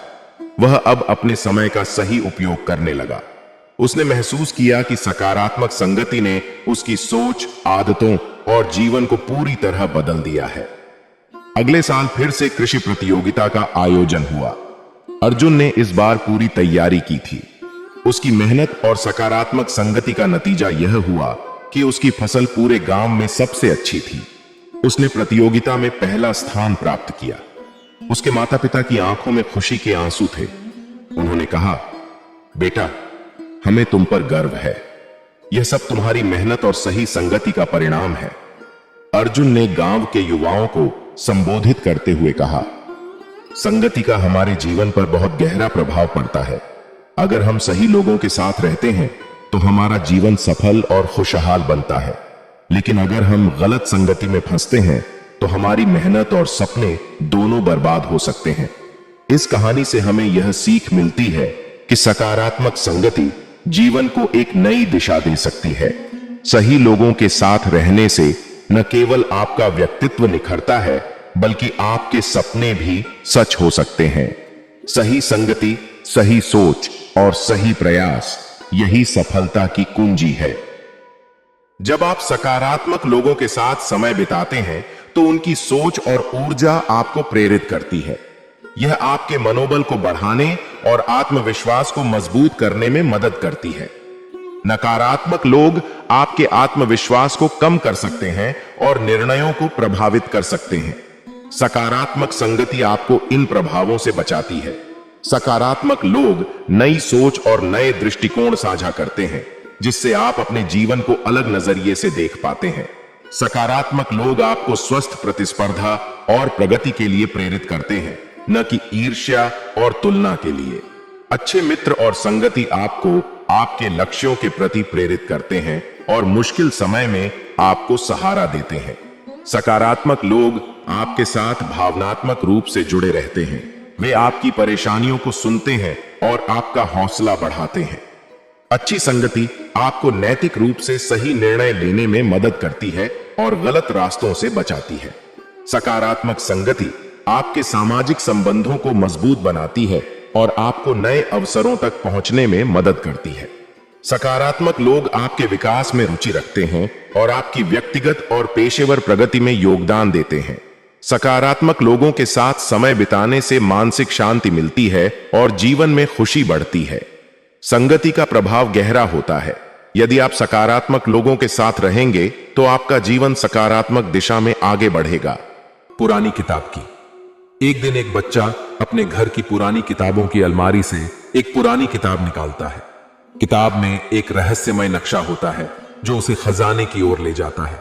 बच्चा नक्शे के अनुसार खजाना खोजने के लिए जंगल में जाता है। रास्ते में उसे कई कठिनाइयों का सामना करना पड़ता है, लेकिन हर बार वह कुछ नया सीखता है। अंत में उसे खजाना नहीं मिलता, लेकिन उसे यह एहसास होता है कि असली खजाना वह ज्ञान और अनुभव है जो उसने इस यात्रा में हासिल किया। इस कहानी से यह सीख मिलती है, असली खजाना मंजिल में नहीं बल्कि यात्रा में होता है। संसार की वस्तुओं से मोह मत करो, वे अस्थाई हैं। मोह माया से मुक्त होकर हम कठिन समय का सामना कर सकते हैं। संसार की वस्तुएं हमें केवल क्षणिक सुख देती है। मोह माया का त्याग करने से हमें सच्चा सुख प्राप्त होता है। जीवन का असली उद्देश्य मोह माया से मुक्ति पाना है। जो व्यक्ति मोह माया से मुक्त होता है वह हर परिस्थिति में शांत रहता है। संसार की वस्तुओं के प्रति मोह ही हमारे दुख का कारण है। जो व्यक्ति मोह माया से ऊपर उठ जाता है वह हर परिस्थिति में स्थिर रहता है। मोह माया का त्याग करने से हमें जीवन में सच्ची शांति मिलती है। संसार की वस्तुओं से मोह हमें बंधन में डालता है। मोह माया से मुक्त होने से हम कठिन समय का सामना कर सकते हैं। जीवन की चुनौतियों का सामना मोह माया से मुक्त होकर ही किया जा सकता है। मोह माया से ऊपर उठने से हमें सच्चा ज्ञान प्राप्त होता है। संसार की वस्तुएं अस्थाई हैं, उनका त्याग करके ही हम शांति पा सकते हैं। मोह माया के बंधनों से मुक्त होकर हम जीवन में सफल हो सकते हैं। मोह माया का त्याग करने से हमें जीवन की सच्ची राह मिलती है। जो व्यक्ति संसार के प्रति अनासक्त होता है वह जीवन में स्थिर रहता है। कहानी है 3 दोस्तों की सीख की। 3 दोस्त थे, राम, श्याम और मोहन। राम हमेशा अपने भविष्य के बारे में चिंतित रहता था। श्याम अपने अतीत को लेकर परेशान रहता था और मोहन अपने वर्तमान में खुश रहता था। एक दिन तीनों जंगल में खो गए। राम और श्याम तो डर से घबराए रहे, जबकि मोहन ने स्थिति को स्वीकार करते हुए रास्ता खोजने पर ध्यान दिया। अंततः मोहन की शांत और व्यावहारिक सोच ने उन्हें सुरक्षित बाहर निकाल लिया। इस कहानी से यह सीख मिलती है, वर्तमान में जीना और सही निर्णय लेना ही सफलता का असली मंत्र है। अतीत और भविष्य की चिंता हमें आगे बढ़ने से रोकती है। कहानी है कछुआ और खरगोश की दौड़ की। एक बार कछुआ और खरगोश के बीच दौड़ की शर्त लगी। खरगोश ने कछुए का मजाक उड़ाया और तेज दौड़ने लगा, लेकिन बीच रास्ते में खरगोश ने आराम करने के लिए सोचा और सो गया। कछुआ धीरे धीरे चलता रहा और अंत में जीत गया। इस कहानी से यह सीख मिलती है, धैर्य और निरंतरता ही सफलता की कुंजी है। तेज दौड़ने से नहीं, बल्कि लगातार चलते रहने से हम जीत हासिल कर सकते हैं। कहानी है फूटे घड़े की। कहानी की एक बूढ़ी महिला के पास 2 घड़े थे। एक घड़ा टूटा हुआ था जिससे पानी बहता रहता था। महिला ने उस फूटे घड़े से पानी लाते हुए रास्ते में फूलों के बीज बो दिए। कुछ दिनों बाद उस रास्ते पर सुंदर फूल उग आए। टूटा घड़ा उदास था, लेकिन महिला ने उसे बताया कि उसी की वजह से यह सुंदरता आई है। इस कहानी से यह सीख मिलती है, हमारी कमजोरियां हमें अद्वितीय बनाती हैं। हमें अपने दोषों को स्वीकार करना चाहिए, क्योंकि वे भी किसी न किसी उद्देश्य को पूरा करते हैं। कहानी है अनजान साधु की बुद्धिमानी की। एक गांव में एक साधु आया, जिसने लोगों से कहा कि हर समस्या का हल उनके अंदर है। लोग परेशान हो गए और बोले, तुम्हें कैसे पता? साधु ने कहा, तुम्हारे सोचने का तरीका तुम्हारी समस्याओं का हल है। लोग समझ गए कि जो समस्याएं वे अनुभव करते हैं, उनका समाधान उनकी मानसिकता में है। इस कहानी से यह सीख मिलती है, जीवन में समस्याएं आएंगी, लेकिन समाधान हमेशा हमारी सोच और दृष्टिकोण में होता है। सकारात्मक सोच से हम हर कठिनाई से बाहर निकल सकते हैं। जो व्यक्ति अपने जीवन में सकारात्मक रहता है वह कभी हारता नहीं है। विश्वास ही जीवन की कठिनाइयों से बाहर निकालने का सबसे बड़ा साधन है। आत्मविश्वास से हम जीवन में हर मुश्किल का सामना कर सकते हैं। कठिन समय में सकारात्मक सोच ही हमारी सबसे बड़ी शक्ति होती है। विश्वास और सकारात्मकता से हम जीवन में हर कठिनाई से पार पा सकते हैं। जो व्यक्ति अपने जीवन में सकारात्मक सोच अपनाता है वह कभी असफल नहीं होता। जीवन की चुनौतियों का सामना विश्वास और सकारात्मकता से किया जा सकता है। जीवन की हर परिस्थिति में सकारात्मक सोच अपनाओ, तुम कभी हारोगे नहीं। कहानी है मूल्य का महत्व की। एक वृद्ध व्यक्ति ने अपने पोते को एक पुरानी घड़ी दी और कहा, इसे बाजार में बेचने जाओ और जानो कि लोग इसके लिए कितना देंगे। पोता बाजार में गया, लेकिन किसी ने ज्यादा कीमत नहीं दी। फिर वह घड़ी विशेषज्ञ के पास गया, जिसने उसे बताया कि यह घड़ी दुर्लभ है और इसकी बहुत ज्यादा कीमत है। इस कहानी से यह सीख मिलती है, अपनी असली कीमत पहचानो। हर कोई तुम्हारी कद्र नहीं करेगा, लेकिन सही जगह पर तुम्हारी सही पहचान होगी। कहानी है ईमानदारी का फल की। एक गरीब लकड़हारा नदी में लकड़ी काट रहा था। जब उसकी कुल्हाड़ी पानी में गिर गई, वह बहुत दुखी हुआ। तभी जल देवता प्रकट हुए और उसे सोने की कुल्हाड़ी दी, लेकिन लकड़हारे ने मना कर दिया और कहा कि उसकी कुल्हाड़ी लोहे की थी। जल देवता उसकी ईमानदारी से प्रभावित होकर उसे सोने और चांदी की कुल्हाड़ी भी दे दी। इस कहानी से यह सीख मिलती है, ईमानदारी हमेशा फलदायी होती है और सच के मार्ग पर चलने से अंततः सफलता मिलती है। ये कहानियां हमें जीवन की कठिनाइयों का सामना करने, सही निर्णय लेने और आगे बढ़ने की प्रेरणा देती है। अपने जीवन को ईश्वर के प्रति समर्पित करो, हर कठिनाई आसान हो जाएगी। ईश्वर पर अटूट विश्वास से हम कठिन समय का सामना कर सकते हैं। जो व्यक्ति ईश्वर पर विश्वास रखता है, उसे कभी डरने की आवश्यकता नहीं होती। समर्पण से हमें जीवन में शांति और स्थिरता मिलती है। ईश्वर पर विश्वास ही हमारी सबसे बड़ी ताकत है। जीवन की हर कठिनाई को ईश्वर की इच्छा मानकर स्वीकार करो। समर्पण से हमें जीवन में सच्ची मुक्ति मिलती है। जो व्यक्ति ईश्वर के प्रति समर्पित होता है, वह जीवन में कभी असफल नहीं होता।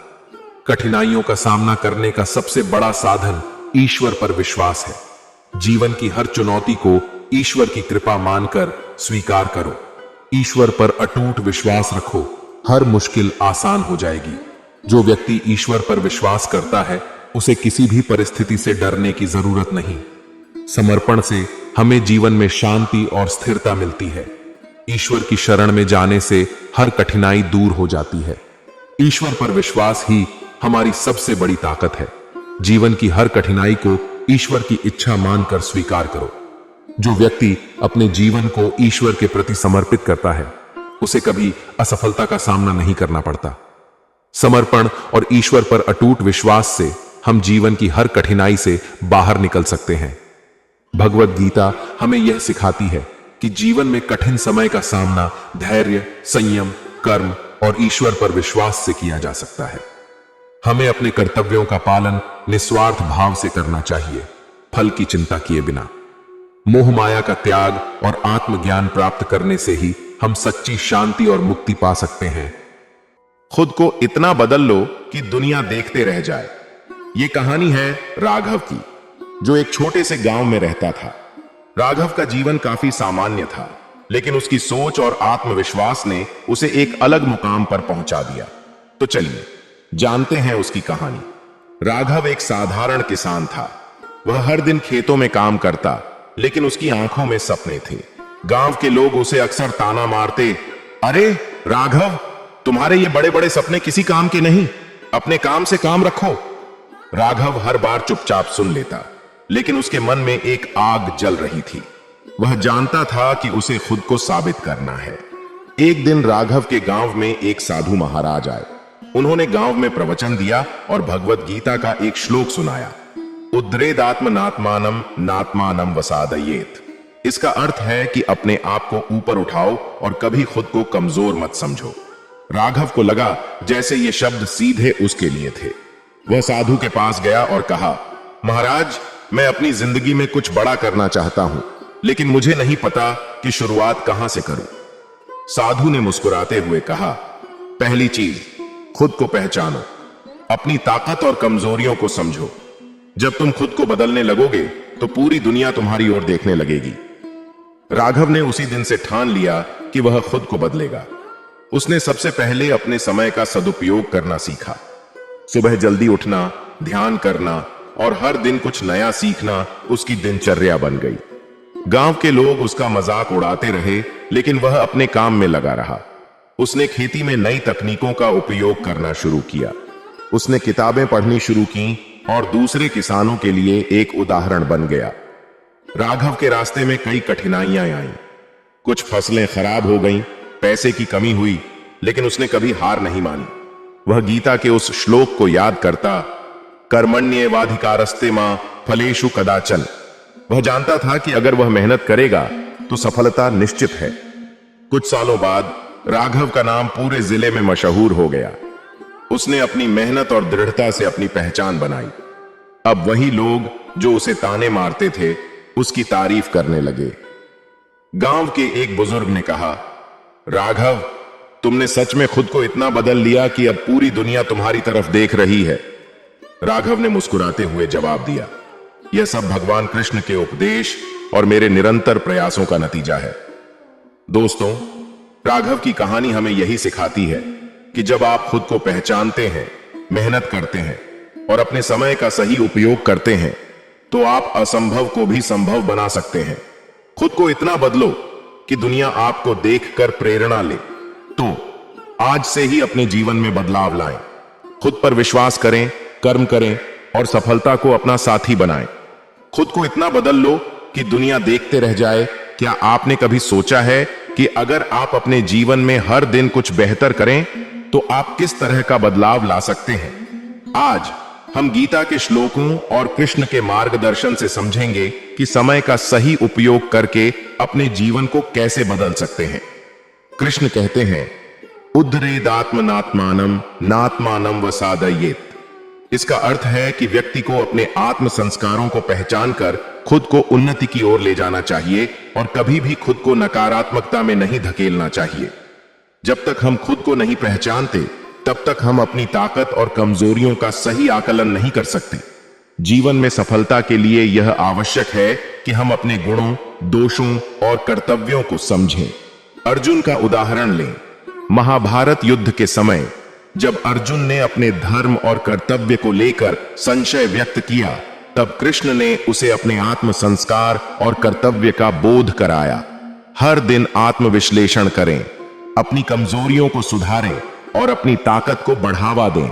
जीवन में अपने उद्देश्यों को स्पष्ट करें। जब आप खुद को पहचानते हैं तो आपके निर्णय अधिक प्रभावी और सटीक होते हैं। कृष्ण कहते हैं, ज्ञानम लब्ध्वा पराम शांतिमचिरेणाधिगच्छति। ज्ञान ही व्यक्ति की सबसे बड़ी शक्ति है। जीवन में बढ़ने और दूसरों से आगे निकलने के लिए हमें निरंतर नए कौशल सीखने की आवश्यकता है। आज की दुनिया में तकनीक, भाषाएं और अन्य कौशल न केवल आपके पेशेवर जीवन को बल्कि आपके व्यक्तिगत जीवन को भी निखारते हैं। जैसे अर्जुन ने धनुर्विद्या सीखी और उसे अपनी कला में माहिर बनाया, वैसे ही हमें भी अपने क्षेत्र में उत्कृष्टता प्राप्त करनी चाहिए। हर दिन कुछ नया सीखें, नई तकनीकों, भाषाओं या रचनात्मक क्षेत्रों में महारत हासिल करें। हमेशा सीखने की भूख बनाए रखें। नए कौशल आपकी क्षमता को बढ़ाते हैं और आपके आत्मसम्मान में इजाफा करते हैं। कृष्ण कहते हैं, अभ्यास योग युक्तेन चेतसा नान्यगामिना। सफलता का मुख्य सूत्र है निरंतरता। जब आप किसी काम में नियमितता रखते हैं तो वह स्वाभाविक रूप से बेहतर होता जाता है। अर्जुन ने अपने अभ्यास के माध्यम से धनुर्विद्या में महारत हासिल की। जीवन में भी छोटे छोटे प्रयास लंबे समय में बड़े परिणाम देते हैं। अपने लक्ष्य के प्रति समर्पित रहें। हर दिन थोड़ा अभ्यास करें, भले ही वह समय में छोटा हो। अपनी प्रगति को मापें और सुधार करते रहें। अभ्यास से आप न केवल अपने कौशल में सुधार करते हैं बल्कि आत्मविश्वास भी बढ़ता है। कृष्ण कहते हैं, कालोस्मि लोकक्षय कृत प्रवृद्धो। समय जीवन की सबसे मूल्यवान संपत्ति है। इसका सही उपयोग करने से ही आप अपने जीवन में सफलता पा सकते हैं। अपनी दिनचर्या की योजना बनाएं, समय को प्रबंधन में लगाएं, बेकार की चीजों में समय बर्बाद करने से बचें। समय का सदुपयोग करने से आप जीवन में अपने सभी लक्ष्यों को तेजी से प्राप्त कर सकते हैं। कृष्ण ने अर्जुन से कहा, तुम्हारे भीतर असीम शक्ति है, बस उसे पहचानो। आत्मविश्वास वह कुंजी है जो हर दरवाजा खोल सकती है। खुद पर विश्वास रखें, अपनी असफलताओं से सीखें और खुद को प्रेरित करें। हर चुनौती को एक अवसर के रूप में देखें। आत्मविश्वास के साथ आप बड़े से बड़े कार्य कर सकते हैं। दोस्तों, खुद को इतना बदल लो कि दुनिया देखते रह जाए। सिर्फ एक विचार नहीं बल्कि एक जीवन जीने का तरीका है। यह हमें सिखाता है कि अपने भीतर की ताकत को पहचानें, अपने समय का सही उपयोग करें और अपनी जिंदगी को ऐसा बनाएं कि हर कोई आपकी प्रेरणा ले सके। जैसा कि गीता में कहा गया है, उद्धरेदात्मनात्मानम नात्मानम वसादयेत। अपनी मेहनत और दृढ़ निश्चय से आप हर कठिनाई को पार कर सकते हैं। तो आज से ही अपने जीवन में बदलाव लाएं, नई ऊंचाइयों को छुएं और अपने सपनों को साकार करें। याद रखें, जब आप खुद को बदलते हैं तो पूरी दुनिया आपकी तरफ देखने लगती है। जय श्री कृष्ण। आपका दिन शुभ हो। धन्यवाद। गीता हमें जीवन के कठिन मार्ग पर चलने का सच्चा मार्गदर्शन देती है। इसमें भगवान श्री कृष्ण ने यह महत्वपूर्ण सीख दी है कि तुमको अकेले चलना है, यानी सफलता की राह पर हमें अपने दम पर कदम उठाने होंगे, क्योंकि जीवन के संघर्षों में कोई और हमारे साथ हर पल नहीं चल सकता। इसी तरह गीता हमें यह भी सिखाती है कि तू सब कुछ कर सकता है, बस एक संकल्प ले ले। इसका अर्थ है कि यदि हम किसी काम को करने का दृढ़ संकल्प ले लें तो कोई भी बाधा हमें रोक नहीं सकती। गीता के ये उपदेश हमें आत्मनिर्भरता और आत्मविश्वास के साथ जीवन में आगे बढ़ने की प्रेरणा देते हैं। आइए इन कहानियों के माध्यम से गीता के अनमोल विचारों से प्रेरणा लें और अपने जीवन को नई दिशा में आगे बढ़ाएं। राहुल एक छोटे से गांव में रहने वाला साधारण लड़का था। उसकी जिंदगी में कोई बड़ा सपना नहीं था, बस वह अपनी पढ़ाई पूरी करना चाहता था और एक साधारण नौकरी पाकर अपने परिवार को सहारा देना चाहता था। पर किस्मत को कुछ और ही मंजूर था। उसके माता पिता का अचानक एक्सीडेंट हो गया और राहुल को अपनी पढ़ाई बीच में ही छोड़नी पड़ी। सब कुछ बिखर गया था। 18 साल का राहुल अब अपने छोटे भाई बहनों की जिम्मेदारी उठाने के लिए तैयार नहीं था, लेकिन उसे मजबूर होना पड़ा। गांव के लोग कहते थे, तू अभी छोटा है, कैसे अकेले सब संभाल पाएगा। लेकिन राहुल के पास कोई और विकल्प नहीं था। वह सोचता था, अगर मुझे कुछ पाना है तो मुझे खुद ही यह सफर तय करना होगा, कोई साथ नहीं आएगा। पहला संघर्ष, खेतों में काम। राहुल ने गांव के खेतों में काम करना शुरू कर दिया। वह दिन भर कड़ी मेहनत करता, लेकिन पैसे इतने नहीं मिलते कि घर का खर्च अच्छे से चल सके। रात को घर लौटकर जब वह अपने छोटे भाई बहनों को सोते हुए देखता तो उसे और हिम्मत मिलती। वह अपने मन में कहता, अभी हिम्मत हारने का समय नहीं है, मुझे चलते रहना है। दूसरा संघर्ष, शिक्षा की भूख। राहुल ने महसूस किया कि अगर वह पढ़ाई पूरी नहीं करेगा तो जिंदगी में आगे बढ़ना मुश्किल होगा। इसलिए उसने रात में खुद से पढ़ाई शुरू की। वह दिन में काम करता और रात में किताबें पढ़ता। कई बार ऐसा होता कि वह थकान से चूर हो जाता, लेकिन उसके मन में एक ही आवाज गूंजती, तुम्हें अकेले चलना है, कोई साथ नहीं देगा। तीसरा संघर्ष, दूसरों का ताना। गांव के लोग राहुल की हालत देखकर उसका मजाक उड़ाते थे। लोग कहते, तू कभी कुछ बड़ा नहीं कर पाएगा, तू बस खेतों में काम करने के लिए ही बना है। लेकिन राहुल ने कभी हार नहीं मानी। वह समझ गया था कि लोगों का काम है कहना, लेकिन मुझे अपने रास्ते पर चलते रहना है। मोड़, एक नई उम्मीद। एक दिन गांव में एक सामाजिक कार्यकर्ता आए जो ग्रामीण बच्चों को पढ़ाने का काम करते थे। उन्होंने राहुल की मेहनत और समर्पण को देखा और उसे फ्री कोचिंग देने का प्रस्ताव रखा। राहुल के लिए यह एक नई उम्मीद थी। उसने इस मौके को अपने हाथ से जाने नहीं दिया। अब वह दिन भर खेतों में काम करता और रात में कोचिंग क्लास में पढ़ाई करता। अकेले का सफर वक्त बीतता गया। राहुल ने अपनी मेहनत जारी रखी। 5 साल बाद उसने सरकारी नौकरी की परीक्षा पास कर ली। आज वह एक सफल सरकारी अधिकारी था। गांव के वही लोग जो उसका मजाक उड़ाते थे अब उसकी तारीफ कर रहे थे। राहुल ने उन्हें कोई जवाब नहीं दिया, बस मन में सोचा, यह सफर मैंने अकेले तय किया, लेकिन आज मुझे गर्व है कि मैं हार नहीं माना। राहुल की कहानी हमें यह सिखाती है कि जिंदगी में चाहे कितनी भी मुश्किलें आए, हमें खुद पर विश्वास करना चाहिए और बिना रुके चलते रहना चाहिए। कोई और आपके साथ नहीं चलेगा, लेकिन अगर आप अपनी मंजिल तक पहुंचना चाहते हैं तो आपको अकेले ही उस राह पर चलना होगा। जितनी भी कठिनाइयां आएंगी उन्हें पार करते हुए आप मजबूत बनेंगे। तुम अकेले हो और यही तुम्हारी सबसे बड़ी ताकत है। आत्मनिर्भरता ही सबसे बड़ा सहारा है। जो स्वयं पर विश्वास करता है वह सब कुछ हासिल कर सकता है। खुद पर भरोसा रखें, क्योंकि हर व्यक्ति अपने भाग्य का निर्माता है। जीवन का संघर्ष अकेले ही करना पड़ता है। दूसरों पर निर्भरता आपकी क्षमता को कमजोर करती है। आत्मविश्वास से कठिन रास्ता पार किया जा सकता है। स्वाभिमान से जीने वाला व्यक्ति अकेला भी सक्षम होता है। हर व्यक्ति का अपना सफर होता है, उसे खुद तय करना पड़ता है। सफलता के लिए आत्मबल ही सबसे महत्वपूर्ण है। सच्ची ताकत आपके भीतर होती है, बाहर नहीं। दूसरों का समर्थन आपके सफर को आसान नहीं बना सकता। खुद के प्रयास सबसे ज्यादा मायने रखते हैं। जो अकेला चलता है वह किसी का मोहताज नहीं होता। जीवन का हर मोड़ एक नई चुनौती लेकर आता है, जिसे खुद ही पार करना होता है। कर्म करते रहो, फल की चिंता मत करो। अपने कर्मों पर ध्यान दो, भाग्य खुद ब खुद बदल जाएगा। यह कहानी है तू सब कुछ कर सकता है, बस एक संकल्प ले ले। राजू एक छोटे से गांव में रहने वाला एक साधारण लड़का था। उसकी जिंदगी में कोई बड़ी उम्मीद नहीं थी। घर की आर्थिक स्थिति भी ठीक नहीं थी और उसकी पढ़ाई लिखाई भी साधारण थी। स्कूल के शिक्षक भी उसे ज्यादा ध्यान नहीं देते थे, क्योंकि उनकी नजर में राजू सिर्फ एक साधारण बच्चा था। लेकिन राजू के अंदर एक बात थी जो शायद और किसी में नहीं थी, एक जिद, एक संकल्प लेने की शक्ति। पहला संघर्ष, परीक्षा की तैयारी। 10वीं की बोर्ड परीक्षाएं आने वाली थी। राजू के मन में एक डर था, क्योंकि वह पढ़ाई में पीछे चल रहा था। उसके दोस्तों और रिश्तेदारों ने उसे पहले ही बता दिया था कि वह परीक्षा में फेल हो जाएगा।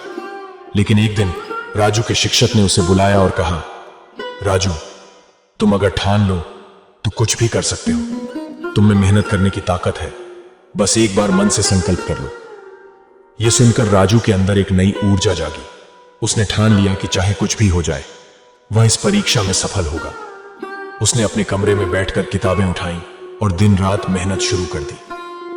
रातों की मेहनत और दृढ़ संकल्प अब राजू की दिनचर्या बदल चुकी थी। वह दिन में स्कूल जाता, शाम को खेतों में अपने पिता की मदद करता और रात को देर तक पढ़ाई करता। कई बार उसकी आंखों से नींद गायब हो जाती, लेकिन उसके दिल में एक ही आवाज गूंजती, तू सब कुछ कर सकता है, बस संकल्प लेकर मेहनत कर। रात को जब पूरा गांव सो जाता, तब राजू अपनी टेबल पर बैठा होता और उसकी आंखों में सपने होते, एक सफल जीवन के सपने। धीरे धीरे उसकी मेहनत का असर उसकी पढ़ाई पर दिखने लगा। स्कूल में शिक्षक उसकी मेहनत को देख आश्चर्यचकित थे। दूसरा संघर्ष, आर्थिक तंगी। हालांकि राजू की पढ़ाई में सुधार हो रहा था, लेकिन घर की आर्थिक स्थिति दिन ब दिन बिगड़ती जा रही थी। पिता की तबीयत भी खराब रहने लगी और राजू को खेतों में ज्यादा वक्त देना पड़ता था। लेकिन फिर भी उसने अपनी पढ़ाई नहीं छोड़ी। वह समझ चुका था कि अगर मैं संकल्प लेकर आगे बढ़ूंगा तो कोई भी कठिनाई मुझे रोक नहीं पाएगी। उसने पिता की तबीयत का ख्याल रखते हुए खेतों में भी काम किया और रात को पढ़ाई की। गांव के लोग उसे देखकर हंसते थे, कहते, तू फेल होकर ही वापस आएगा, इतना मेहनत क्यों कर रहा है। मोड़, संकल्प की परीक्षा। अंत में परीक्षा का दिन आ गया। राजू ने पूरी तैयारी के साथ परीक्षा दी, लेकिन मन में थोड़ा डर भी था। जब परिणाम का दिन आया तो गांव के लोग और उसके परिवार के सदस्य भी उत्सुक थे। स्कूल में जब परिणाम निकला तो राजू ने 90% अंक हासिल किए थे। वह पूरे स्कूल का टॉपर बन चुका था। यह सुनकर पूरा गांव चौंक गया। जो लोग पहले उसका मजाक उड़ाते थे, वे अब उसकी तारीफ कर रहे थे। लेकिन राजू जानता था कि यह सिर्फ उसकी मेहनत और संकल्प का परिणाम था। तीसरा संघर्ष, बड़े सपनों की उड़ान। राजू ने सिर्फ 10वीं की परीक्षा में ही नहीं, बल्कि जीवन की हर परीक्षा में जीत हासिल करने का संकल्प लिया। अब उसके सामने एक नई चुनौती थी, 12वीं की परीक्षा और फिर एक अच्छे कॉलेज में दाखिला। उसने वही संकल्प फिर से लिया और अपनी मेहनत जारी रखी। 12वीं में भी उसने अपनी सफलता का परचम लहराया और उसे एक अच्छे कॉलेज में दाखिला मिल गया। वहां भी उसने कड़ी मेहनत की और अपनी पढ़ाई पूरी की। आज वह एक सफल इंजीनियर बन चुका है और अपने गांव के लिए एक प्रेरणा है। कहानी की सीख। राजू की यह कहानी हमें यह सिखाती है कि संकल्प और मेहनत से कुछ भी संभव है। जीवन में चाहे कितनी भी कठिनाइयां आए, अगर हम अपने मन में संकल्प कर लें कि हमें कुछ हासिल करना है, तो कोई भी बाधा हमें रोक नहीं सकती। संकल्प की शक्ति सबसे बड़ी शक्ति होती है। अगर हम ठान लें कि हम कुछ कर सकते हैं, तो फिर कोई भी हमें रोक नहीं सकता। चाहे परिस्थिति कैसी भी हो, हमें अपने संकल्प पर अडिग रहना चाहिए और बिना रुके अपने लक्ष्य की ओर बढ़ते रहना चाहिए। तू सब कुछ कर सकता है, बस एक संकल्प ले ले और उस पर कायम रह। सही फैसला लेना सीखो। ये शब्द हमें जीवन में सही दिशा चुनने की प्रेरणा देते हैं। हमारे हर फैसले का असर न केवल हमारे वर्तमान पर, बल्कि हमारे भविष्य पर भी पड़ता है। अक्सर हम किसी निर्णय को लेकर असमंजस में रहते हैं या जल्दबाजी में कोई कदम उठा लेते हैं, जो बाद में पछतावा बन जाता है। सही फैसले लेने के लिए हमें धैर्य, समझ और संतुलित दृष्टिकोण की आवश्यकता होती है। आज हम जानेंगे कि कैसे सही निर्णय लेना हमारी जिंदगी में सकारात्मक बदलाव ला सकता है और हमें अपने लक्ष्यों की ओर तेजी से बढ़ा सकता है। एक गांव में अर्जुन नाम का एक युवक रहता था। वह बहुत मेहनती था, पर हर बार जीवन के महत्वपूर्ण फैसले लेने में हिचकिचाता था। छोटी छोटी बातों पर भी वह निर्णय लेने में संकोच करता और दूसरों पर निर्भर रहता। उसके इस स्वभाव के कारण कई बार उसकी जिंदगी में अच्छे अवसर भी हाथ से निकल जाते थे। एक दिन गांव के बड़े बुजुर्गों ने देखा कि अर्जुन की यह आदत उसके जीवन को पीछे खींच रही है। गांव के एक बुजुर्ग ने उसे सलाह दी, अर्जुन, जीवन में अगर आगे बढ़ना है तो सही फैसले लेना सीखना होगा। सही फैसले ही तुम्हें अपने लक्ष्यों तक पहुंचाएंगे। अर्जुन ने बुजुर्ग की बात को समझा, परंतु उसे लगा कि यह इतना आसान नहीं है। तब उस बुजुर्ग ने उसे एक कहानी सुनाई। उस बुजुर्ग ने कहा, अर्जुन, एक बार एक राजा ने अपने राज्य के सभी युवाओं को एक खास स्थान पर बुलाया। वहां उसने 3 अलग अलग रास्ते दिखाए। पहला रास्ता जंगल से होकर एक पहाड़ी तक जाता था, दूसरा एक नदी के किनारे किनारे बहता था, और तीसरा रास्ता घने जंगल से होकर एक अज्ञात स्थान पर जाता था। राजा ने घोषणा की कि जो भी युवा इनमें से सही रास्ता चुनेगा और बिना पीछे मुड़े अपने निर्णय पर अडिग रहेगा, उसे राजा की तरफ से पुरस्कृत किया जाएगा। अर्जुन ने ध्यान से सुना। बुजुर्ग ने आगे कहा, अधिकतर युवाओं ने पहले और दूसरे रास्ते को चुना क्योंकि उन्हें लगा कि वे आसान हैं, लेकिन एक युवक ने तीसरा रास्ता चुना जो सबसे कठिन और चुनौतीपूर्ण था। उसके दोस्तों ने उसे टोका, तुम क्यों इतने कठिन रास्ते पर जा रहे हो? इसमें जोखिम है। लेकिन उसने अपने फैसले पर अडिग रहते हुए तीसरे रास्ते का चुनाव किया। उसने सोचा कि कठिनाइयां ही उसे मजबूत बनाएंगी और नई चीजें सिखाएंगी। अर्जुन ने पूछा, फिर क्या हुआ? बुजुर्ग ने मुस्कुराते हुए कहा, वह युवक रास्ते में कई कठिनाइयों का सामना करते हुए अंत में एक ऐसी जगह पहुंच गया जहां उसे एक छिपा हुआ खजाना मिला। वह एक सुंदर गांव था जहां की धरती सोने जैसी चमक रही थी। यह खजाना केवल उसे ही मिला क्योंकि उसने कठिन रास्ते का चुनाव किया था। उसी ने सही फैसला लिया और अपने निर्णय पर विश्वास बनाए रखा। राजा ने उसे बुलाकर बहुत सम्मानित किया और राज्य का एक महत्वपूर्ण पद भी सौंपा। बुजुर्ग ने अर्जुन को समझाया, जीवन में कई बार ऐसे मोड़ आते हैं जहां हमें अपने फैसले लेने होते हैं। हर बार आसान रास्ता चुनना सही नहीं होता। सही फैसला वही है जो तुम्हें अपनी मंजिल की ओर ले जाए, चाहे वह कितना भी कठिन क्यों ना हो। अगर तुम अपने फैसले पर विश्वास रखोगे तो कठिनाइयां तुम्हें और मजबूत बनाएंगी। अर्जुन ने बुजुर्ग की बातों को अपने दिल में उतारा और निर्णय लिया कि अब से वह अपने फैसलों में आत्मविश्वास बनाए रखेगा। उसने गांव में एक छोटा व्यापार शुरू करने का सोचा। कई लोगों ने उसे हतोत्साहित किया, कहा कि व्यापार में नुकसान भी हो सकता है, परंतु अर्जुन ने अपने निर्णय पर अडिग रहते हुए व्यापार की शुरुआत की। शुरुआत में उसे कुछ कठिनाइयों का सामना करना पड़ा, लेकिन उसने हार नहीं मानी। उसने धीरे धीरे व्यापार की बारीकियां सीखी और अपने काम में सुधार किया। उसके आत्मविश्वास और सही निर्णयों के चलते उसका व्यापार सफल हो गया। वह अब गांव में एक प्रेरणा का स्रोत बन गया था। इस कहानी से अर्जुन ने यह सीखा कि सही फैसला लेने के लिए आत्मविश्वास और दृढ़ संकल्प की जरूरत होती है। निर्णय लेने में हिचकिचाने से अवसर हाथ से निकल सकते हैं। जीवन में कई बार कठिन रास्ते ही हमें सही मंजिल की ओर ले जाते हैं। अंत में यह कहानी हमें सिखाती है कि जीवन में सही फैसले लेने का साहस रखना चाहिए और अपने निर्णयों पर विश्वास रखना चाहिए। चाहे रास्ता कितना भी कठिन क्यों ना हो, अगर हम अपने फैसले पर अडिग रहते हैं तो अंत में सफलता और संतोष हमें अवश्य मिलता है। सही फैसला लेना सीखो, क्योंकि जिंदगी में हर छोटा और बड़ा निर्णय तुम्हारे भविष्य की दिशा तय करता है। अपने फैसलों में आत्मविश्वास रखो और अपनी मंजिल की ओर अडिग रहो, क्योंकि सही निर्णय ही सच्ची सफलता की कुंजी है। जीवन में सही फैसले ही आपके सपनों को हकीकत बनाते हैं।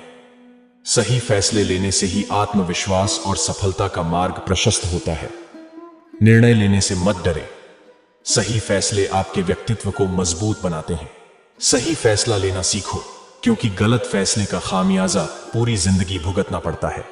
सही फैसला वही होता है जो दिल और दिमाग के संतुलन से लिया जाए। जब संदेह हो तब ठहरें और सोचें ताकि सही फैसला ले सकें। सही फैसला लेने के लिए हमेशा सच का साथ दें, क्योंकि सत्य से बड़ा कोई मार्गदर्शक नहीं। सही फैसले हमें कमजोर नहीं बल्कि और अधिक शक्तिशाली बनाते हैं। सही फैसला लेना सीखो, क्योंकि वक्त दोबारा वही मौका नहीं देता। अपने फैसलों को आत्मविश्वास और दृढ़ता के साथ निभाओ। सही फैसले वही हैं जो हमें अपने आदर्शों पर टिकाए रखते हैं। जो लोग सही फैसले लेते हैं वे अपने जीवन में सच्ची दिशा पाते हैं। सही फैसले लेना सीखो, क्योंकि यह आपकी सफलता का सबसे बड़ा रहस्य है। असमंजस में रहने की बजाय सही फैसला लेना सीखें। और आगे बढ़ें। सही फैसले लेने से आपकी जिंदगी में सकारात्मक बदलाव आते हैं। मुश्किल परिस्थितियों में भी सही फैसला लेना सीखें, यही सच्ची ताकत है। सही फैसला आपके आत्मविश्वास और साहस को बढ़ाता है। सही फैसले लेने से ही आत्मसंतोष और शांति प्राप्त होती है। अपनी गलतियों से सीखो ताकि आगे के फैसले सही हों। सही फैसला लेने से ही जिंदगी में स्थिरता आती है। कठिन समय में सही फैसला लेने से ही आप विजेता बनते हैं। सही फैसला लेना एक कला है जिसे अनुभव से सीखा जा सकता है। सही फैसले लेने से आप खुद को और दूसरों को प्रेरणा देते हैं। जो सही फैसले लेते हैं उनका भविष्य उज्जवल होता है। सही फैसला लेना सीखो क्योंकि यह तुम्हें आत्मनिर्भर बनाता है। सही फैसले लेने से ही आपके जीवन की दिशा तय होती है। सही फैसला वही है जो आपके विकास और सफलता की राह में सहायक हो। फैसला लेते वक्त भावनाओं से परे सोचो, तभी सही फैसला ले पाओगे। सही फैसले लेने वाले लोग जीवन में सफलता और संतोष प्राप्त करते हैं। अंत में सही फैसला लेना सीखो हमें याद दिलाता है कि हमारी जिंदगी का हर कदम हमारे निर्णयों पर निर्भर करता है। जब हम सोच समझकर, धैर्यपूर्वक और स्पष्ट दृष्टि से फैसले लेते हैं, तब हम न केवल अपनी जिंदगी को बेहतर बनाते हैं, बल्कि दूसरों के लिए भी एक प्रेरणा बनते हैं। सही निर्णय लेने से हम अपने लक्ष्यों को पा सकते हैं और जीवन की हर चुनौती का सामना कर सकते हैं।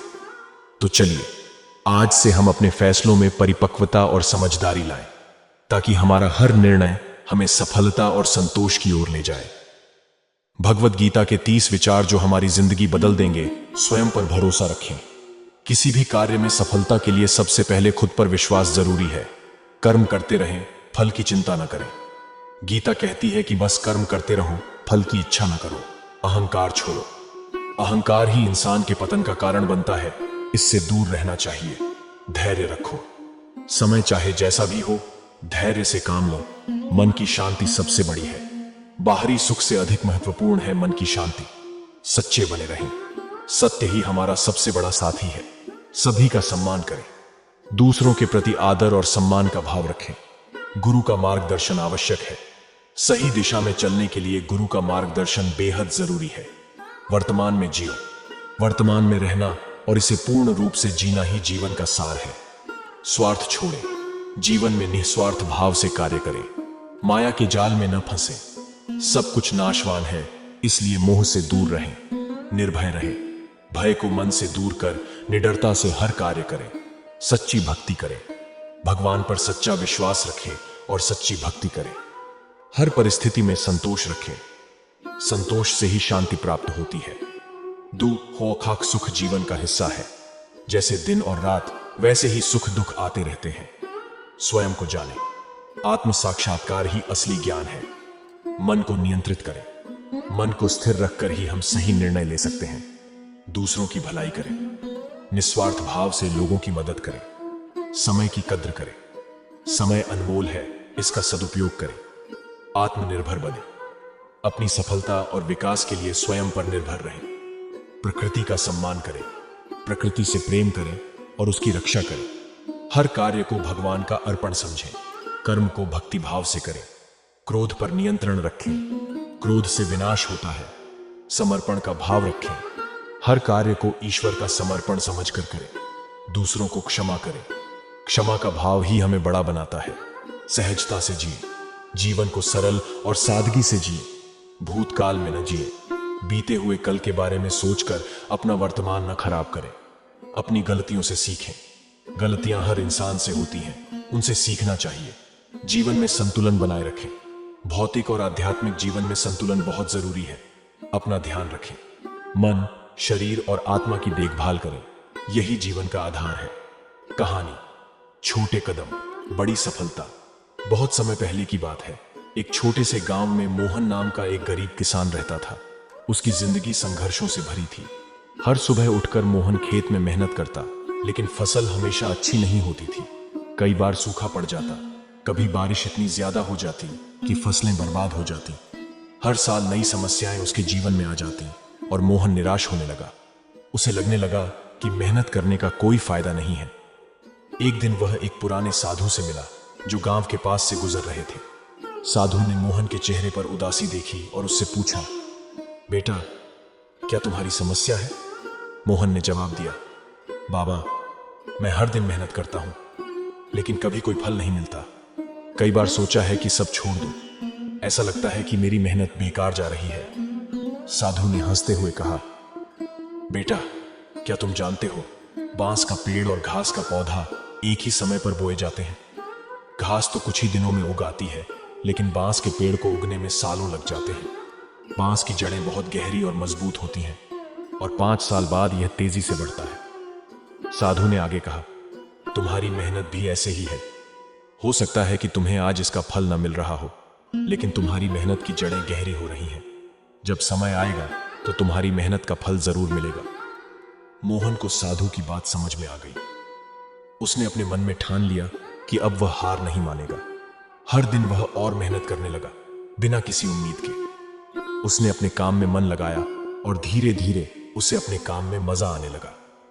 कुछ सालों बाद उसकी मेहनत रंग लाई। उसकी फसलें बेहतर होने लगी, उसकी आर्थिक स्थिति में सुधार आया और गांव में उसकी इज्जत भी बढ़ गई। उसने समझ लिया कि मेहनत का फल भले ही देर से मिले, लेकिन यह कभी बेकार नहीं जाती। यह कहानी हमें सिखाती है कि जिंदगी में धैर्य और मेहनत का कितना महत्व है। चाहे परिस्थिति कितनी भी कठिन क्यों ना हो, अगर हम सही दिशा में मेहनत करते रहें तो सफलता जरूर मिलती है। हमें यह भी समझना चाहिए कि सब कुछ समय पर होता है और हमारा काम है कि अपने हिस्से का प्रयास करते रहें। अपने विचारों को शुद्ध रखें। जैसा सोचते हैं वैसा ही जीवन बनता है, इसीलिए सकारात्मक सोच बनाए रखें। मोह माया में न फंसें। बाहरी चीजों का मोह छोड़कर आत्म साक्षात्कार की ओर बढ़ें। हर परिस्थिति में शांत रहें। विपरीत परिस्थिति में भी शांति बनाए रखें, वही हमारी असली ताकत है। लालच से बचें। संतोष ही सच्चा धन है। जिम्मेदारी से भागे नहीं, अपने कर्तव्यों का पालन निष्ठा से करें। दृढ़ निश्चय के साथ कार्य करें। संकल्प की शक्ति से हर लक्ष्य प्राप्त किया जा सकता है। जैसा बोओगे वैसा ही काटोगे। अपने कर्मों का फल जरूर मिलेगा, इसीलिए अच्छे कर्म करें। ध्यान का महत्व समझें। ध्यान से मन और आत्मा की शक्ति बढ़ती है। स्वयं के प्रति ईमानदार रहें। खुद से झूठ न बोलें, यही सच्ची निष्ठा है। प्रेरणा खुद से लें। दूसरों से प्रेरणा लेने के बजाय खुद से प्रेरित रहें। सच्ची मित्रता का आदर करें। सच्चा दोस्त वही है जो हर परिस्थिति में आपके साथ हो, दुख में विचलित ना हो। दुख जीवन का हिस्सा है, इसे साहस से सहन करें। सत्य के मार्ग पर चलें। सत्य ही जीवन का सबसे बड़ा सिद्धांत है। हर प्राणी के प्रति करुणा रखें। सभी जीवों से प्रेम और करुणा का भाव रखें। विपत्ति से भागे नहीं, कठिनाइयों से भागने की बजाय उनका सामना करें। अहिंसा का पालन करें। किसी भी प्राणी को कष्ट न पहुंचाएं। मौन की शक्ति समझें। अधिक बोलने की बजाय मौन रहकर सोचें। ध्यान पूर्वक सुने। दूसरों की बात को ध्यान से सुने, यही आदर का प्रतीक है। अपने लक्ष्य पर ध्यान केंद्रित रखें। ध्यान भटकने से बचें और अपने उद्देश्य की ओर बढ़ते रहें। समर्पण का भाव रखें। जीवन का हर कार्य भगवान को अर्पण समझकर करें। गीता के इन विचारों को अपनाकर हम न केवल अपनी जिंदगी को संतुलित कर सकते हैं, बल्कि सही मार्गदर्शन पाकर इसे अधिक आनंदपूर्ण भी बना सकते हैं। भगवद गीता के ये अमूल्य विचार हमें जीवन जीने का सच्चा मार्ग दिखाते हैं। हर परिस्थिति में शांत रहकर अपने कर्तव्यों का पालन करना और सही निर्णय लेना ही हमें सच्ची सफलता और शांति की ओर ले जाता है। चाहे जीवन में कैसी भी चुनौतियां आए, गीता का ज्ञान हमें न केवल उनका सामना करने की शक्ति देता है, बल्कि हमें आत्मविश्वास, सकारात्मकता और धैर्य के साथ आगे बढ़ने का साहस भी प्रदान करता है। तो आइए गीता के इन दिव्य उपदेशों को अपने जीवन में अपनाएं और अपने जीवन को एक सही दिशा में लेकर चलें। जय श्री कृष्ण।